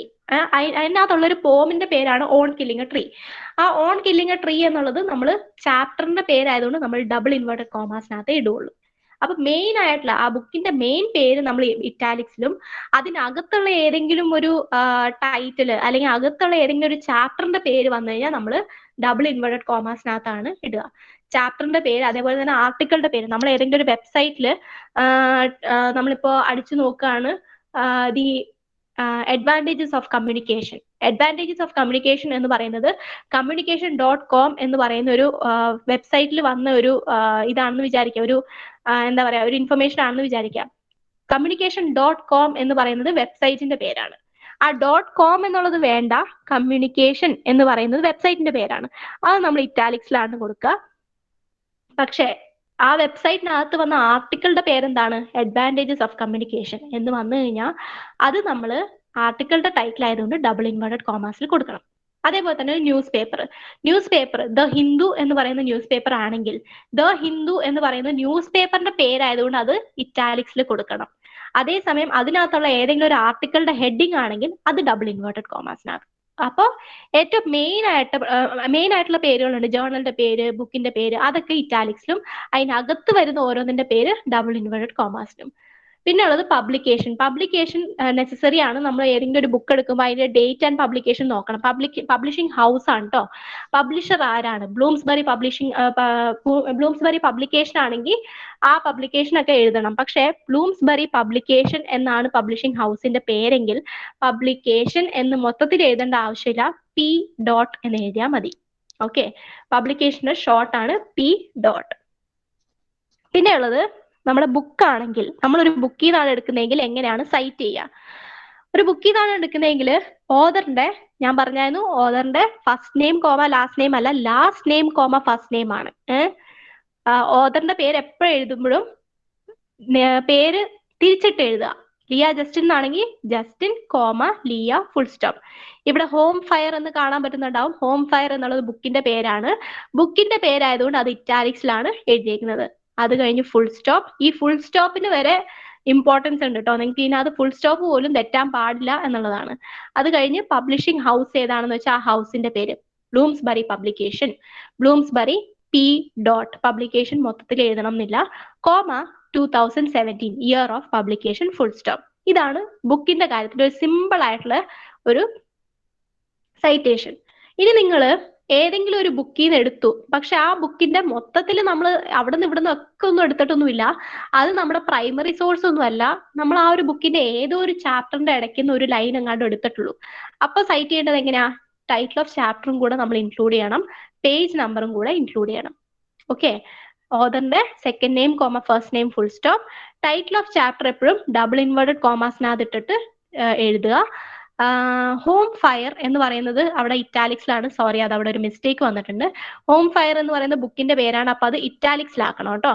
ഇറ്റാലിക്സിലാക്കി കഴിഞ്ഞിട്ട് കോമ ഇട്ടിട്ട് ബ്ലൂംസ്ബറി പബ്ലിക്കേഷൻ എന്നുള്ളത് മൊത്തത്തിൽ വേണ്ട, പി ഡോട്ട് കോമ 2017 എന്ന് പറയുന്ന ഇയർ ഓഫ് പബ്ലിക്കേഷനും പേജ് നമ്പറും കൂടെ ഇൻക്ലൂഡ് ചെയ്യണം. നമ്മുടെ ഏതെങ്കിലും ഒരു ചാപ്റ്ററിൽ നിന്നൊക്കെയാണ് എടുത്തേക്കുന്നതെങ്കിൽ ആ ചാപ്റ്ററിന്റെ പേജ് നമ്പർ എഴുതുന്നത് നല്ലതായിരിക്കും. 2 ഓതർ ഉണ്ടെങ്കിൽ ബാക്കി എല്ലാ ഡീറ്റെയിൽസും സെയിം തന്നെയാണ്. ആകെ ഓതറിന്റെ പേരിൽ എഴുതുമ്പോൾ മാത്രമേ വ്യത്യാസം വരുന്നുള്ളൂ. ഇപ്പൊ കമീല ഷംസി എന്നാണ് ഇവിടുത്തെ ഓതറിന്റെ പേര്. അപ്പോ ഷംസി കോമ കമീല. 2 ഓതർ ഉണ്ടെങ്കിൽ ആദ്യത്തെ ഓതറിന്റെ പേര് തലതിരിച്ചിടും. ആദ്യത്തെ ഓതറിന്റെ പേര് last name comma first name ആക്കും, ആൻഡ് ലിയ ജസ്റ്റിൻ. രണ്ടാമത്തെ ഓതറിന്റെ പേര് സെയിം ആ ഓർഡറിൽ തന്നെ, തലതിരിക്കേണ്ട ആവശ്യമില്ല. രണ്ടാമത്തെ ഓതർ ഉണ്ടെങ്കിൽ ആ ഒരു ഓതറിന്റെ പേര് സെയിം ആയിട്ട് നിങ്ങളുടെ പേര് എങ്ങനെയാണോ അതേപോലെ തന്നെ എഴുതണം. ആദ്യത്തെ ഓതറിന്റെ പേര് മാത്രം തലതിരിച്ചാൽ മതി. ഇനി മൂന്നിൽ കൂടുതലോ ഓതേഴ്സ് ഉണ്ടെങ്കിൽ ആദ്യത്തെ ഓതറിന്റെ പേര് തലതിരിച്ച് എഴുതുക. ഷംസി കോമ കമീല, കോമ ഇട്ടിട്ട് എറ്റ് ഓൾ എന്ന് എഴുതിയാൽ മതി. എറ്റ് ഓൾ എന്ന് എഴുതുമ്പോഴേക്കും അതിന് കുറെ കൂടെ ഓതേഴ്സ് ഉണ്ട് എന്നുള്ളത് മനസ്സിലായിക്കോളും. ബാക്കി ഡീറ്റെയിൽസ് ഒക്കെ സെയിം ആട്ടോ. ബാക്കി ഡീറ്റെയിൽസ് ഒക്കെ ഇതിലെ പോലെ തന്നെ, ബുക്കിന്റെ പേര്, പബ്ലിക്കേഷൻ ഇയർ, ഇതൊക്കെ തന്നെയാണ്. ആകെ ഓതറിന്റെ പേര് എഴുതുന്നതിൽ മാത്രമേ വ്യത്യാസം വരുന്നുള്ളൂ. വെബ്സൈറ്റിൽ നമ്മൾ എടുക്കുകയാണെങ്കിൽ ഇപ്പൊ ഞാൻ എഴുതിയ ഒരു ആർട്ടിക്കിൾ ആണ്. നമ്മളിപ്പോ വെബ്സൈറ്റിൽ എടുക്കുമ്പോഴേക്കും ആ ആർട്ടിക്കിൾ എഴുതിയ ആളുടെ പേര് അവിടെ ഉണ്ടാവും. എന്റെ പേര് തലതിരിച്ച് എഴുതുക, അതായത് ഓതറിന്റെ പേര് തലതിരിച്ച് എഴുതുക. Justin comma Leah full stop. ആർട്ടിക്കിളുടെ ടൈറ്റില് ഇപ്പൊ നമ്മള് ഇമ്പോർട്ടൻസ് ഓഫ് ബിസിനസ് കമ്മ്യൂണിക്കേഷൻ എന്നുള്ളതാണെങ്കിൽ അത് ആർട്ടിക്കിളുടെ ടൈറ്റിലാണ്. അത് ഡബിൾ ഇൻവേർട്ടഡ് കോമാസിനകത്ത് എഴുതുക. ഡബിൾ ഇൻവേർട്ടഡ് കോമാസിനകത്താണ് ഫുൾ സ്റ്റോപ്പ് വരുന്നത്, പുറത്തല്ല. അത് കഴിഞ്ഞിട്ട് ആ വെബ്സൈറ്റിന്റെ പേര്, ഇപ്പൊ ഈ വെബ്സൈറ്റിന്റെ പേര് thehindu.com എന്നായിരുന്നു. .com നമുക്ക് ഉപേക്ഷിക്കാം. ദ ഹിന്ദു എന്നുള്ളത് ഇറ്റാലിക്സിൽ എഴുതണം. കോമ ഡേറ്റ് ഇപ്പൊ 2017. അത് ചിലപ്പോ എന്താ പറയാ, കംപ്ലീറ്റ് ഡേറ്റ് ഉണ്ടാവും. 26 October 2017 എന്നൊക്കെ ഉണ്ടെങ്കിൽ 26 October 2017 എന്ന് എഴുതിയിട്ട് കോമ ഇട്ടിട്ട് URL, നമ്മുടെ ലിങ്ക് അവിടെ കോപ്പി പേസ്റ്റ് ചെയ്യണം. ലിങ്ക് കോപ്പി പേസ്റ്റ് ചെയ്യുമ്പോൾ ഒരു കാര്യം ശ്രദ്ധിക്കേണ്ടത്, HTTPS എന്നൊക്കെ പറഞ്ഞുകൊണ്ട് കുറെ കാര്യങ്ങൾ ഉണ്ടാവും. അത് വേണ്ട. www. എന്ന് പറഞ്ഞിട്ട് തുടങ്ങുന്ന ആ ഒരു സംഭവം മുതൽ മതി. HTTPS എന്നൊക്കെ എഴുതിയെങ്കിൽ അത് നമുക്ക് അവോയ്ഡ് ചെയ്യാവുന്നതാണ്. ജേർണലിലേക്ക് വരുമ്പോഴാണ് കുറച്ചുകൂടെ കോംപ്ലിക്കേഷൻസ് ഉള്ളത്. ജേർണൽ നമുക്ക് ഓൺലൈൻ ജേർണലും ഉണ്ടാവും, നമ്മുടെ കയ്യിൽ ജേർണൽസും ഉണ്ടാവും. അപ്പോൾ ജേർണലിലേക്ക് വരുമ്പോൾ ഓതറിന്റെ പേര് തലതിരിച്ച് തന്നെ എഴുതുക. Last name comma first name full stop. ജേർണലിനകത്ത് ഒരു ജേർണൽ നമ്മൾ എടുത്ത് നോക്കിക്കഴിഞ്ഞാൽ അതിനകത്ത് ഒരു ആർട്ടിക്കിൾ ഉണ്ടാവും. For example Bharat Mata college എന്നാണ് ഒരു ജേർണലിന്റെ പേരെന്നിരിക്കട്ടെ. അതിനകത്ത് ഇംഗ്ലീഷ് ഡിപ്പാർട്ട്മെന്റ് എന്നുള്ളതാണ് അതിനകത്ത് ഒരു ആർട്ടിക്കിൾ വന്നേക്കുന്നത്. ഇംഗ്ലീഷ് ഡിപ്പാർട്ട്മെന്റ് എന്നുള്ള ആർട്ടിക്കിളിന്റെ പേര് നമ്മൾ ഡബിൾ ഇൻവേർട്ടഡ് കോമസിനകത്ത് കൊടുക്കുന്നു. അത് കഴിഞ്ഞ് ജേർണലിന്റെ പേര് കൊടുക്കുന്നു, ഭാരത് മാതാ കോളേജ് എന്നുള്ള ജേർണലിന്റെ പേര് കൊടുക്കുന്നു. കോമ ഇട്ടിട്ട് വോളിയം നമ്പർ എന്താണ് എന്നുള്ളത് VOL. നമ്പർ എഴുതുക. വോളിയം 1 ആണെങ്കിൽ VOL.1. ഓക്കെ, കോമ ഇട്ടിട്ട് ഇഷ്യൂ നമ്പർ ഉണ്ടാവും. ഒരു ജേർണലിന് നമ്മൾ ജേർണലിന്റെ ഫ്രണ്ട് പേജിൽ എടുത്ത് പോയി കഴിഞ്ഞാൽ ഇഷ്യൂ നമ്പർ ഉണ്ടാവും. അപ്പൊ അത് number.12. ഇഷ്യൂ നമ്പർ 12 ആണെങ്കിൽ number.12 എന്ന് എഴുതുക. കോമ ഇയറോ ഡേറ്റോ കൊടുത്തിട്ടുണ്ടെങ്കിൽ ആ സംഭവം. കോമ പേജ് നമ്പറിന്റെ നമ്മളിപ്പോ പേജ് നമ്പർ ഒറ്റ ഒരു പേജിൽ നിന്നാണ് എടുത്തേക്കുന്നതെങ്കിൽ P എന്ന് മാത്രം എഴുതിയാൽ മതി. നമ്മളിപ്പോ പല പേജസിൽ നിന്നും എടുത്തിട്ടുണ്ടെന്ന് വിചാരിക്കുക, കുറെ പേജസ് എടുത്തിട്ടുണ്ട്. അതായത് 25ാമത്തെ പേജിൽ നിന്ന് എടുത്തിട്ടുണ്ട്, പിന്നെ 26ാമത്തേന്ന് എടുത്തിട്ടുണ്ട്, പിന്നെ 30ന്ന് എടുത്തിട്ടുണ്ട്, പിന്നെ 38ന്ന് എടുത്തിട്ടുണ്ട്. അങ്ങനെ എടുത്തിട്ടുണ്ടെങ്കിൽ നമുക്ക് PP എന്ന് എഴുതിയിട്ട് 25 to 38 ഫുൾ സ്റ്റോപ്പ് അങ്ങനെ കൊടുത്താൽ മതി. ഓക്കെ, ഇതാണ് ജേർണലിന്റെ കാര്യത്തിൽ. ജേർണലിന്റെ കാര്യത്തിലാണ് കുറച്ച് കോംപ്ലിക്കേഷൻസ് ഉള്ളത്. അതേപോലെ തന്നെ എഡിറ്റഡ് വർക്ക് ആണെങ്കിൽ നമ്മൾ നേരത്തെ ബുക്കിന്റെ എഴുതിയതുപോലെ തന്നെ ആകെ എഡിറ്റഡ് ബൈ ലിയ ജസ്റ്റിൻ എന്നുള്ള ഒരു അഡീഷണൽ ഇൻഫർമേഷൻ കയറി വരും. അതായത് നമ്മുടെ ഓതർ ആരാണോ ഓതറിന്റെ first name comma last name full stop. അതേപോലെ തന്നെ ബുക്കിന്റെ പേര് ഇറ്റാലിക്സിൽ കൊടുക്കുക. എഡിറ്റഡ് ബൈ, നമുക്കിപ്പോ ആ എഡിറ്ററിനെ ഫോക്കസ് ചെയ്യണം. ആ എഡിറ്ററിന്റെ എന്തോ ഒരു കാര്യം നമ്മൾ മെൻഷൻ ചെയ്തിട്ടുള്ളത് കൊണ്ടാണ് നമുക്ക് ആ ഒരു എഡിറ്റർ ഇമ്പോർട്ടന്റ് ആയിട്ട് വരുന്നതെങ്കിൽ എഡിറ്റഡ് ബൈ ലിയ ജസ്റ്റിൻ. ആ ലിയ ജസ്റ്റിൻ എന്നുള്ള എഡിറ്ററിന്റെ പേര് കറക്റ്റ് ഓർഡറിൽ കൊടുത്താൽ മതി, തിരിക്കുകയൊന്നും വേണ്ട. ആകെ ഓതറിന്റെ പേര്, ആദ്യത്തെ ഓതറിന്റെ പേര് മാത്രമേ നമ്മൾ തല തിരിച്ചിടുകയുള്ളൂ. Okay, comma publisher comma year. ഇതേപോലെ തന്നെ ട്രാൻസ്ലേറ്റഡ് വർക്ക് ആണെങ്കിൽ നമ്മൾ എഡിറ്റഡ് വർക്ക് പോലെ തന്നെ last name comma first name full stop, book ഏത് ബുക്കാണോ ആ ബുക്കിന്റെ പേര് ഇറ്റാലിക്സിൽ, translated by Leah Justin comma publisher comma year. ഇതാണ് നമ്മുടെ എന്താ പറയാ ഒരു ടെക്സ്റ്റ് നമ്മൾ എടുത്ത് നോക്കുമ്പോൾ അതിലെ മെയിൻ ആയിട്ടുള്ള സൈറ്റേഷൻസ് വരുന്നത് ഇങ്ങനെയാണ്. പിന്നെ നിങ്ങൾ ഇൻടെക്സ്റ്റ് സൈറ്റേഷൻ ചെയ്യുമ്പോൾ എങ്ങനെയാ ചെയ്യേണ്ടതെന്ന് വെച്ചാൽ, നിങ്ങളൊരു ലൈൻ എടുത്തിട്ടുണ്ടെങ്കിൽ ആ ലൈനിന്റെ അറ്റത്താണ് നമ്മൾ ഇൻടെക്സ്റ്റ് സൈറ്റേഷൻ കൊടുക്കുക. നിങ്ങളൊരു വെബ്സൈറ്റിൽ നിന്നാണ് എടുത്തേക്കുന്നെങ്കിൽ ആ വെബ്സൈറ്റിന്റെ പേര് കൊടുത്താൽ മതി. ഇപ്പോൾ Britannica.com എന്നാണ് വെബ്സൈറ്റിന്റെ പേരെങ്കിൽ Britannica എന്ന് മാത്രം, .com ഒന്നും എവിടെയും കൊണ്ടുവരണ്ട കേട്ടോ. ബ്രിട്ടാനിക്ക എന്ന് മാത്രം കൊടുക്കുക, വെബ്സൈറ്റിന്റെ പേര് ഇറ്റാലിക്സിലിടുക. ആ ലൈൻ നമ്മൾ കോപ്പി അടിച്ചേക്കുന്നത്, നമ്മൾ എടുത്തേക്കുന്ന ആ ലൈൻ എന്താണോ ആ ലൈൻ അതേപോലെ എഴുതിയിട്ട് അതിന്റെ അറ്റത്ത് വെബ്സൈറ്റിന്റെ പേര് കൊടുക്കുക. ഇനി ബുക്കിൽ നിന്നാണ് എടുത്തേക്കുന്നതെങ്കിൽ ഓതറിന്റെ last name comma page number കൊടുക്കുക. ജേർണലിൽ നിന്നുമാണെങ്കിൽ ആ ജേർണലിനകത്ത് ആർട്ടിക്കിൾ എഴുതിയ ആളുടെ പേരോ സെക്കൻഡ് നെയിം, എപ്പോഴും സെക്കൻഡ് നെയിം മാത്രമേ ഇൻടെക്സ്റ്റ് സൈറ്റേഷനിൽ കൊടുക്കുള്ളൂ. സെക്കൻഡ് നെയിം കൊടുക്കുക, പേജ് നമ്പർ കൊടുക്കുക. ഇനി എവിടെയെങ്കിലും നിങ്ങൾക്ക് ഒരു വെബ്സൈറ്റിലോ നിങ്ങൾക്ക് ഒരു ബുക്കിലോ എവിടെയെങ്കിലും നിങ്ങൾക്ക് പേര് കിട്ടുന്നില്ല, ആളുടെ പേര് കിട്ടുന്നില്ലെങ്കിൽ ആ ബുക്കിന്റെ പേരായാലും നിങ്ങൾക്ക് കൊടുക്കാവുന്നതാണ്. ഓക്കെ, ഏതെങ്കിലും ഒരു ബുക്കാണെങ്കിൽ ആ ബുക്കിന്റെ ടൈറ്റിൽ നിങ്ങൾക്ക് ഇറ്റാലിക്സിലാക്കി കൊടുക്കാവുന്നതാണ്. ഇതാണ് നമ്മുടെ സൈറ്റേഷനെ പറ്റിയിട്ടുള്ള ബേസിക് ആയിട്ടുള്ള കുറച്ച് കാര്യങ്ങൾ. പ്രോജക്റ്റിനെ പറ്റിയിട്ടും ഇത് തന്നെയാണ് ബേസിക് ആയിട്ടുള്ള കുറച്ച് കാര്യങ്ങൾ. നമ്മൾ പ്രോജക്റ്റ് ചെയ്യുമ്പോൾ അത്രയ്ക്ക് വലിയ എന്താ പറയാ ഇത് നടക്കൂല എന്ന് വിചാരിച്ച് ചെയ്യൊന്നും വേണ്ട. It is as simple as 25 page ഉണ്ടാക്കണം എന്നുള്ളതാണ്. പിന്നെ നിങ്ങൾക്ക് ചാപ്റ്റർ ഡിവിഷൻ വരുമ്പോൾ എന്തായാലും ഒരു ഇൻട്രൊഡക്ഷനും ഒരു കൺക്ലൂഷൻ നിർബന്ധമായിട്ട് വരണം. ഇതിന്റെ ഇടയ്ക്ക് അറ്റ്ലീസ്റ്റ് 2 ചാപ്റ്റർ എങ്കിലും വരണം. 3 ആണെങ്കിൽ പെർഫെക്റ്റ്. പക്ഷെ 2 ഒരു നോർമൽ നമ്പർ ആണ്. ഇപ്പൊ നിങ്ങൾ കമ്പാരിറ്റീവ് സ്റ്റഡി ഒക്കെ ചെയ്യുകയാണെങ്കിൽ ഇൻട്രൊഡക്ഷനിൽ എപ്പോഴും നമ്മൾ ഓതറിനെ പറ്റിയിട്ട് ഒരു ബുക്ക് എഴുതിയേക്കുന്ന ഒരു ബുക്കാണ് നമ്മൾ പ്രൈമറി മെറ്റീരിയൽ ആയിട്ട് എടുത്തേക്കുന്നതെങ്കിൽ ആ ഓതറിനെ പറ്റിയിട്ട്, അല്ലെങ്കിൽ നമ്മളൊരു സിനിമയാണ് എടുത്തേക്കുന്നതെങ്കിൽ ആ സിനിമയുടെ ഡയറക്ടറിനെ പറ്റിയിട്ട്, അയാൾ ഡയറക്ട് ചെയ്ത വേറെ കഥകളെ പറ്റിയിട്ട്, ആ നമ്മൾ എടുത്തേക്കുന്ന സിനിമേന്റെ ഒരു സമ്മറി, അങ്ങനത്തെ കാര്യങ്ങളൊക്കെ കൊടുത്തു കഴിഞ്ഞിട്ട് ആദ്യത്തെ ചാപ്റ്ററിൽ നമ്മൾ ഫെമിനിസം ആണ് തിയറി എങ്കിൽ എന്താണ് ഫെമിനിസം എന്നുള്ളത് എക്സ്പ്ലെയിൻ ചെയ്യണം. 2ാമത്തെ ചാപ്റ്ററിൽ ഈ ഒരു ബുക്കിനകത്ത് എങ്ങനെ നമുക്ക് ഫെമിനിസം കൊണ്ടുവരാൻ പറ്റും എന്നുള്ളത് എക്സ്പ്ലെയിൻ ചെയ്യണം. കൺക്ലൂഡിങ് ചാപ്റ്ററിൽ നമ്മുടെ കണ്ടുപിടുത്തങ്ങൾ എന്തൊക്കെയാണ് എന്നൊക്കെയുള്ളത് പറഞ്ഞ് കൺക്ലൂഡ് ചെയ്യാം. ഇനി കമ്പാരിറ്റീവ് ലിറ്ററേച്ചർ ആയിക്കോട്ടെ, നമ്മൾ എന്താ പറയാ ഉത്തരാഖണ്ഡും കേരളവും തമ്മിലുള്ള ഒരു കമ്പാരിസൺ ആണ്. ഉത്തരാഖണ്ഡ് എവിടെയാണ് കേരളം എവിടെയാണ് എന്നൊക്കെയുള്ളത് ഇൻട്രൊഡക്ഷനിൽ പറയാം. ഈ 2 നാടുകൾ തമ്മിലുള്ള ഒരു രണ്ട് നാടുകളുടെയും ഒരു സിഗ്നിഫിക്കന്റ് ഫീച്ചർ എന്തൊക്കെയാണെന്നുള്ളത് പറയാം. ആദ്യത്തേല് ഡിഫറൻസസും രണ്ടാമത്തേല് എന്താ പറയാ എന്തെങ്കിലും സിമിലാരിറ്റീസ് ഉണ്ടെങ്കിൽ അതും കൺക്ലൂഷനിൽ നമ്മുടെ കണ്ടുപിടുത്തം എന്താണ്. ഇതേപോലെ തന്നെയാണ് കമ്പാരിറ്റീവ് ലിറ്ററേച്ചറിന്റെ കാര്യത്തിൽ വരുമ്പോഴും ഒഥല്ലോന്റെ പല ഇതുണ്ടാവും. ഒഥല്ലോ ഇംഗ്ലീഷിൽ അഡാപ്റ്റ് ചെയ്തിട്ടുണ്ടാവും, മലയാളത്തിൽ അഡാപ്റ്റ് ചെയ്തിട്ടുണ്ടാവും. ഇംഗ്ലീഷും മലയാളവും തമ്മിൽ നമ്മൾ കമ്പയർ ചെയ്യുകയാണെങ്കിൽ ഒഥല്ലോ ആദ്യം എഴുതിയത് ആരാണ് എന്നുള്ളത് പറയാം, ഷേക്സ്പിയറിനെ പറ്റിയിട്ടൊക്കെ പറയാം, ഷേക്സ്പിയറിന്റെ പല പ്ലേസിനെ പറ്റിയിട്ട് പറയാം. അത് കഴിഞ്ഞ് ഈ മൂവി ആരാണ് അഡാപ്റ്റ് ചെയ്യാനായിട്ട് എടുത്തേക്കുന്നത് ആ ഡയറക്ടറിനെ പറ്റിയിട്ട് പറയാ, ഇത് മലയാളത്തിലേക്ക് ആരാ കൊണ്ടുവന്നേക്കുന്നത് വെച്ചാൽ ആ ഡയറക്ടറിനെ പറ്റിയിട്ട് പറയാം. ഇതെല്ലാം ഇൻട്രൊഡക്ഷനിൽ വരണം. ചാപ്റ്റർ 1 സിമിലാരിറ്റീസ്, ഒഥല്ലോയില് ഇംഗ്ലീഷ് ഒഥല്ലോയും മലയാളത്തിലേക്ക് അത് അഡാപ്റ്റ് ചെയ്തപ്പോൾ ഉള്ളത് തമ്മിലുള്ള സിമിലാരിറ്റീസ് പറയാം. സെക്കൻഡ് ചാപ്റ്ററിൽ വേണമെങ്കിൽ ഡിഫറൻസസ് പറയാം. കൺക്ലൂഡിങ് ചാപ്റ്ററിൽ ഇതിൽ ഏതാണ് കുറച്ചുകൂടെ ആ ഒരു പ്ലേനോട് ജസ്റ്റിസ് കാണിച്ചിട്ടുള്ളത്, ആ പ്ലേനോട് കുറച്ചുകൂടെ സിമിലർ ആയിട്ടുള്ളത് ഏതാണെന്ന് വേണമെങ്കിൽ നമുക്ക് പറഞ്ഞു പോവാം. ഇതേപോലെ നിങ്ങൾ ഒരു 2 or 3 chapter division according to your wish കൊണ്ടുവരാവുന്നതാണ്. ഓക്കെ, ഇതാണ് ബേസിക്കലി പ്രോജക്റ്റിനെ പറ്റിയിട്ട് എനിക്ക് പറയാനുള്ളത്. പിന്നെ ഓരോ ചാപ്റ്ററിനും അട്രാക്റ്റീവ് ആയിട്ടുള്ള കുറച്ച് ഹെഡിങ്സ് ഒക്കെ കൊടുക്കുക. ആ ചാപ്റ്ററിന്റെ ഹെഡിങ് വേണമെങ്കിൽ 14 or 12 സൈസിൽ നമുക്ക് കൊടുക്കാവുന്നതാണ്. ഇതൊക്കെയാണ് പ്രോജക്റ്റിനെ പറ്റിയിട്ട്. If there is any doubts you can ask me right now.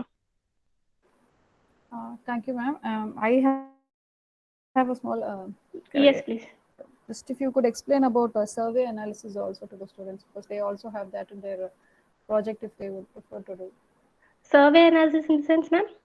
When they take surveys for their projects, and with that, on the basis of their surveys, they do their projects sometimes. Okay, അത് നമുക്ക് geographical ഒരു സംഭവമാണെങ്കിൽ നമുക്ക് വേണമെങ്കിൽ surveys കൊണ്ടുവരാവുന്നതാണ്. പക്ഷെ അത് usually എന്താ പറയാ, those are areas which you haven't many of us haven't touched it. കാരണം നമ്മളിപ്പോ ഏതൊരു ടോപ്പിക് എടുത്താലും സർവേസ് എന്ന് പറയുന്ന ഒരു ടോപ്പിക് യൂഷ്വലി സ്റ്റുഡൻസ് എന്താ പറയാ അധികം ടച്ച് ചെയ്യാത്തൊരു ടോപ്പിക്കാണ്. ഫോർ എക്സാമ്പിൾ, ഇപ്പോൾ ഏതൊരു വിഷയം എടുത്താലും നമുക്ക് അതിനെപ്പറ്റി സർവേ നടത്താവുന്നതാണ്. ഇപ്പോൾ അത് വിമൻസ് ഇഷ്യൂസ് ആയാലും ട്രാൻസ്ജെൻഡേഴ്സ് ഇഷ്യൂസ് ആയാലും U can actually conduct A survey and based on the conclusion U can actually divide the chapters as well. അപ്പൊ അതിനകത്തും ഇൻട്രൊഡക്ഷനകത്ത് ബേസിക്കലി നിങ്ങൾ എന്താണ് ഈ സർവേ കൊണ്ട് ഉദ്ദേശിച്ചിരിക്കുന്നത് എന്നുള്ളത് ക്ലിയർ ആയിട്ട് പറയാ. ഫസ്റ്റ് ചാപ്റ്ററിനകത്ത് ഷോ യുവർ ഫൈൻഡിങ്സ് ആൻഡ് ഇപ്പോൾ നമ്മൾ അതൊരു ട്രാൻസ്ജെൻഡറിനെ പറ്റിയിട്ടോ ട്രാൻസ്ജെൻഡർ ഇഷ്യൂവിനെ പറ്റിയിട്ടാണെങ്കിൽ show your findings in statistical records. അതായത് ഡേറ്റ അനുസരിച്ച് ഇങ്ങനെയൊക്കെയാണ്, ഇന്ന സ്ഥലങ്ങളിൽ ട്രാൻസ്ജെൻഡർ ആൾക്കാർ ഫേസ് ചെയ്യുന്നത് ഇന്ന പ്രശ്നങ്ങളാണ്, ഇത്ര ട്രാൻസ്ജെൻഡേഴ്സ് ഇങ്ങനെ പറഞ്ഞു. അപ്പൊ അതൊരു സ്റ്റാറ്റിസ്റ്റിക്കൽ റെക്കോർഡായിട്ട് നിങ്ങൾക്ക് വേണമെങ്കിൽ ഫസ്റ്റ് ചാപ്റ്ററിനെ ഡിവൈഡ് ചെയ്യാൻ പറ്റും. It could be an analysis of your survey as well. അതൊരു സർവേന്റെ, നിങ്ങൾ ചെയ്ത സർവേന്റെ ഒരു കംപ്ലീറ്റ് അനാലിസിസ് വേണമെങ്കിൽ കൊടുക്കാം. സെക്കൻഡ് ചാപ്റ്ററിൽ you can actually come up with some of the എന്താ പറയാ, നിങ്ങൾക്ക് ഈ ഒരു സർവേ ചെയ്തപ്പോൾ നിങ്ങൾക്ക് അറ്റാച്ച് ചെയ്യാൻ തോന്നിയ കുറെ കാര്യങ്ങൾ ഉണ്ടാവും. For example, you could actually contribute a lot to the solutions or എന്താ പറയാ, ഇപ്പോൾ ഏതെങ്കിലും ഒരു ഏരിയയിൽ ഫേസ് ചെയ്യുന്ന കുറെ പ്രശ്നങ്ങളാണ്, you could actually look into what problems they are actually facing. അതായത് ഇപ്പോൾ എവിടെയെങ്കിലും എന്തെങ്കിലും ഒരു ഷോർട്ടേജ് അല്ലെങ്കിൽ എവിടെയെങ്കിലും എന്തെങ്കിലും ഒരു ഡിസ്ക്രിമിനേഷൻ എന്നൊക്കെ പറയുമ്പോൾ ഇതിന് വേണമെങ്കിൽ നമുക്കൊരു തിയറി ആയിട്ടും കണക്ട് ചെയ്യാൻ പറ്റും. ഫോർ എക്സാമ്പിൾ, ഇപ്പോൾ ട്രോമ തിയറിയോ അല്ലെങ്കിൽ ഒരു പെർട്ടിക്കുലർ കമ്മ്യൂണിറ്റി ഓഫ് പീപ്പിൾ ഇന്ന ഡിസ്ക്രിമിനേഷൻ ഇത്ര പെർസെൻറ്റേജിൽ ഫേസ് ചെയ്യുന്നു, അല്ലെങ്കിൽ ഇങ്ങനെയൊക്കെയുള്ള മെന്റൽ അബ്യൂസ് ഫേസ് ചെയ്യുന്നു, വയലൻസ് ഫേസ് ചെയ്യുന്നു, ഇപ്പോൾ വിമന്റെ കാര്യം എടുത്തു നോക്കുമ്പോൾ ഇങ്ങനെയൊക്കെയുള്ള പ്രശ്നങ്ങൾ ഫേസ് ചെയ്യുന്നു എന്നൊക്കെ പറയുമ്പോഴേക്കും you could look into the solutions as well. അല്ലെങ്കിൽ കറന്റ് ആയിട്ട് നടക്കുന്ന കുറെ കാര്യങ്ങൾ വേണമെങ്കിൽ നിങ്ങൾക്ക് സെക്കൻഡ് ചാപ്റ്ററിൽ പ്രൊഡ്യൂസ് ചെയ്യാവുന്നതാണ്. You could talk about things that are happening right now. Current സിറ്റുവേഷനിൽ എങ്ങനെയാണ് ഇത് ആപ്ലിക്കബിൾ ആവുന്നത്, അല്ലെങ്കിൽ ഈ ഒരു സർവേ കൊണ്ട് പ്രസന്റ് സിറ്റുവേഷനിൽ ഈ ഒരു സർവേ ആപ്ലിക്കബിൾ ആണോ അല്ലയോ എന്നൊക്കെയുള്ളത് നിങ്ങൾക്ക് വേണമെങ്കിൽ നോക്കാം. Could even talk about you could even make a comparison between different surveys. അതായത് പണ്ട് ഇതേ ടോപ്പിക്കിനെ ബേസ് ചെയ്തിട്ട് പല സർവേസും നടന്നിട്ടുണ്ടാവും ചിലപ്പോൾ. You could look into those surveys and you could also come with your own findings. കാരണം നിങ്ങളൊരു സർവേ നടത്തുമ്പോൾ it is completely based on your finding. അതിൽ നിങ്ങൾക്ക് ഒരു സെക്കൻഡറി മെറ്റീരിയലിനെ ഡിപ്പെൻഡ് ചെയ്യേണ്ട വലിയ കാര്യത്തിലൊരു ആവശ്യമില്ല എന്ന് എനിക്ക് തോന്നുന്നു. യു നീഡ് സെക്കൻഡറി മെറ്റീരിയൽ, പക്ഷെ നിങ്ങളുടെ ഫൈൻഡിങ്സ് നിങ്ങളുടെ കയ്യിൽ തന്നെ ഉള്ളതാണ്. നിങ്ങളുടെ സർവേസിലെ findings it is completely your own finding. അപ്പൊ നിങ്ങളുടെ ഫൈൻഡിങ് നിങ്ങൾക്ക് വേണമെങ്കിൽ സെക്കൻഡ് ചാപ്റ്ററിൽ ഇന്നതൊക്കെയാണ് നമ്മുടെ ഫൈൻഡിങ്. സ്റ്റാറ്റിസ്റ്റിക്കൽ റെക്കോർഡ്സ് മൊത്തം ഫസ്റ്റ് ചാപ്റ്ററിലേക്ക് വെച്ചിട്ട് സെക്കൻഡ് ചാപ്റ്ററിൽ വേണമെങ്കിൽ നിങ്ങളുടെ ഫൈൻഡിങ്സ് ഇതൊക്കെയാണ് എന്ന് പറഞ്ഞിട്ട് പറഞ്ഞു പോകാം. And on the concluding chapter you could talk about what could be done or what has to be done in order to solve a particular പ്രോബ്ലമോ അല്ലെങ്കിൽ നിങ്ങളുടെ ഫൈൻഡിങ് ഏതൊരു ടോപ്പിക്കിനെ വെച്ചിട്ടാണെന്ന് വെച്ച് കഴിഞ്ഞാൽ ആ ഒരു ഫൈൻഡിങ്ങിന്റെ ഒരു കൺക്ലൂഷനും നിങ്ങൾ ഈ ഇൻട്രൊഡക്ഷനിലും ചാപ്റ്റർ 1-ലും ചാപ്റ്റർ 2-ലും പറഞ്ഞേക്കുന്ന ഒരു കൺക്ലൂഷനും വെച്ചിട്ട് U could actually tell what could be done in the future. അതാണെന്ന് തോന്നുന്നു എനിക്ക് സർവേന്റെ കാര്യത്തിൽ പറയാനുള്ളത്. ബേസിക്കലി അതിൽ പ്രൈമറി മെറ്റീരിയൽ എന്ന് പറയുന്നത് നിങ്ങൾ കളക്ട് ചെയ്യുന്ന ഒരു സർവേ തന്നെ ആയിരിക്കും. നിങ്ങളുടെ ഫൈൻഡിങ്സും നിങ്ങളുടെ സ്റ്റാറ്റിസ്റ്റിക്കൽ ഡേറ്റയും തന്നെ ആയിരിക്കും അതിന്റെ പ്രൈമറി ആയിട്ടുള്ള മെറ്റീരിയൽ. അതിന് വേറെ നോവലിൽ നിന്നോ ബുക്കിൽ നിന്നോ ഉള്ളതിനേക്കാളും കൂടുതൽ it will be first hand material ആയിരിക്കും നിങ്ങളുടെ കയ്യിലുള്ളത്. വേറെ ആരുടെയും കയ്യിലില്ലാത്ത ഫസ്റ്റ് ഹാൻഡ് മെറ്റീരിയൽ ആയിരിക്കും ഉള്ളത്. സോ ബേസിക്കലി നിങ്ങളുടെ ഫൈൻഡിങ്സിനെ ബേസ് ചെയ്തിട്ട് ചാപ്റ്റർ ഡിവിഷൻ ചെയ്യാവുന്നതാണ്. Thank you, ma'am. Thank you so much. Thank The you. session is now open for interaction. Students, if you have any queries, you can ask her now. The session is open. 5 minutes തരാം കേട്ടോ, വേഗം ചോദിച്ചിട്ട്.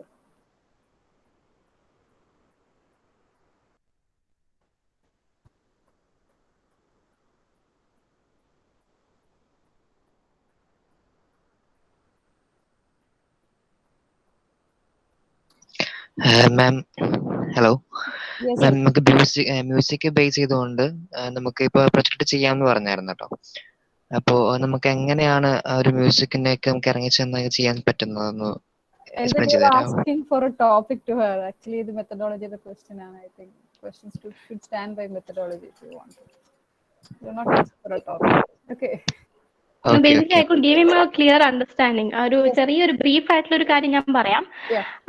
ഞാൻ ഡിഗ്രിക്ക് P ജിക്ക് പഠിക്കുന്ന സമയത്ത് അവിടെ എമിനെമിന്റെ റാപ്പ് സോങ്സ് വെച്ച ഒരാള് പ്രോജക്റ്റ് ചെയ്തിട്ടുണ്ടായിരുന്നു. അതായത് റാപ്പ് സോങ്സിൽ നമ്മൾക്ക് പൊതുവെ റാപ്പ് സോങ്സ് ഇഷ്ടമുള്ള ഒരാളാണെങ്കിൽ you can look into the lyrics. അപ്പോൾ പല റാപ്പ് സോങ്സിലും ചിലപ്പോ നമ്മുടെ ഇപ്പോഴത്തെ കറണ്ട് റെലവെന്റ് ഇഷ്യൂസിനെ പറ്റിയിട്ട് റാപ്പ് സോങ്സ് ആണ് ഇപ്പൊ കൂടുതലും വരുന്നത്. ഏതൊരു ഇഷ്യൂ വന്നാലും ഇപ്പൊ നമ്മുടെ ഐ സ്റ്റിൽ റിമെമ്പർ കഴിഞ്ഞ വർഷം എറണാകുളത്ത്, കഴിഞ്ഞ വർഷമല്ല അതിന്റെ മുമ്പത്തെ വർഷമൊക്കെ ഫ്ലഡ് ഉണ്ടായത് സമയത്ത് എറണാകുളത്തിന്റെ അവസ്ഥ പറഞ്ഞുകൊണ്ട് റാപ്പ് സോങ്സ് കുറെ ഇറങ്ങി. Okay, so you can actually look into a geographical study through rap songs as well എന്ന് എനിക്ക് തോന്നുന്നു. കാരണം വെസ്റ്റേൺ റാപ്പ് സോങ്സ് എടുത്ത് നോക്കിക്കഴിഞ്ഞാൽ ചിലപ്പോൾ അതിനകത്ത് നമുക്ക് അതിനകത്ത് എന്തെങ്കിലും ഒരു മീനിങ് ഫുൾ ആയിട്ടുള്ള എന്തെങ്കിലും ഒരു എലമെന്റ് ഉണ്ടാവും. ചിലപ്പോ അതിനകത്ത് എന്താ പറയാ റേസിസത്തിനെ പറ്റിയിട്ട് ഇപ്പൊ ബ്ലാക്സിന്റെ ലൈഫ്സിനെ പറ്റിയിട്ട് പറയുന്ന റാപ്പ് സോങ്സ് ആവാം, അല്ലെങ്കിൽ അവരുടെ ഒരു അവസ്ഥയെ പറ്റിയിട്ട് പറയുന്ന റാപ്പ് സോങ്സ് ആവാം. You can look into rap songs that are actually sung by the same singer. വേണമെങ്കിൽ ഒരു സിംഗറിനെ പറ്റിയിട്ട് തന്നെ ഒരു സിംഗറിന്റെ ഒരു 5 റാപ്പ് സോങ്സ് എടുത്തിട്ട് അതിനെ വേണമെങ്കിൽ നമുക്ക് ഡീകൺസ്ട്രക്ട് ചെയ്യാം. അല്ലെങ്കിൽ അതിനെ നമുക്ക് ഒരു തിയറി, ഒരു റേസിസം, അപ്പാർത്തീഡ് എന്നൊക്കെ പറയുന്ന കാര്യങ്ങളൊക്കെ വെച്ചിട്ട് അതിനെ നമുക്കൊന്ന് എന്താ പറയാ ഡീകൺസ്ട്രക്ട് ചെയ്തെടുക്കാവുന്നതാണെന്ന് എനിക്ക് തോന്നുന്നു. ഒരു 5 റാപ്പ് സോങ്സ് എടുക്കുക, അല്ലെങ്കിൽ ഒരു 5 പോയട്രി എടുത്തിട്ട്, അല്ലെങ്കിൽ 5 സെപ്പറേറ്റ് സിംഗേഴ്സിന്റെ തന്നെ റാപ്പ് സോങ്സ് എടുക്കുക. എന്നിട്ട് അതിനകത്ത് തന്നെ സിമിലർ ആയിട്ടുള്ള ഒരു എലമെന്റ് ഉണ്ടാവും. For example, if they are talking about racism, ബ്ലാക്സിന്റെ ലൈഫിനെ പറ്റിയിട്ടാണെങ്കിൽ ഈ 5 പോംസും 5 റാപ്പ് സോങ്സും ബ്ലാക്ക് ലൈഫ്സിനെ പറ്റിയിട്ട് തന്നെ ആയിരിക്കണം. And then you can look into how each singer has actually made an approach to address the situation. അപ്പൊ ഈ ഒരു ബ്ലാക്ക് ലൈഫ്സ് മാറ്റേഴ്സ് എന്നൊക്കെ പറഞ്ഞ് നമ്മൾ ഹാഷ്ടാഗ് ഇടുമ്പോഴേക്കും ഈ ഒരു റാപ്പ് സോങ്ങിനകത്ത് എങ്ങനെ ആ ഒരു മെസ്സേജ് ഓരോ സിംഗറും അവരുടെ രീതിയിൽ ഇതിനെ അപ്രോച്ച് ചെയ്തിട്ടുണ്ട് എന്നുള്ളത് അതിന്റെ ലിറിക്സ് വെച്ചിട്ട് നമുക്ക് അനലൈസ് ചെയ്ത് നോക്കാവുന്നതാണെന്ന് തോന്നുന്നു. Okay, thank you ma'am.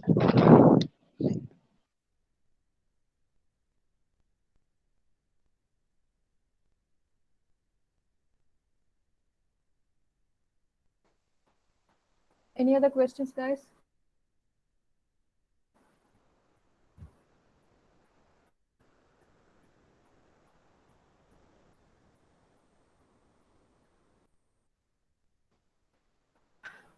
Okay, I think that's it. So very good class, ma'am. Thank you so much. And I call upon Anthony Eldrin for the vote of thanks.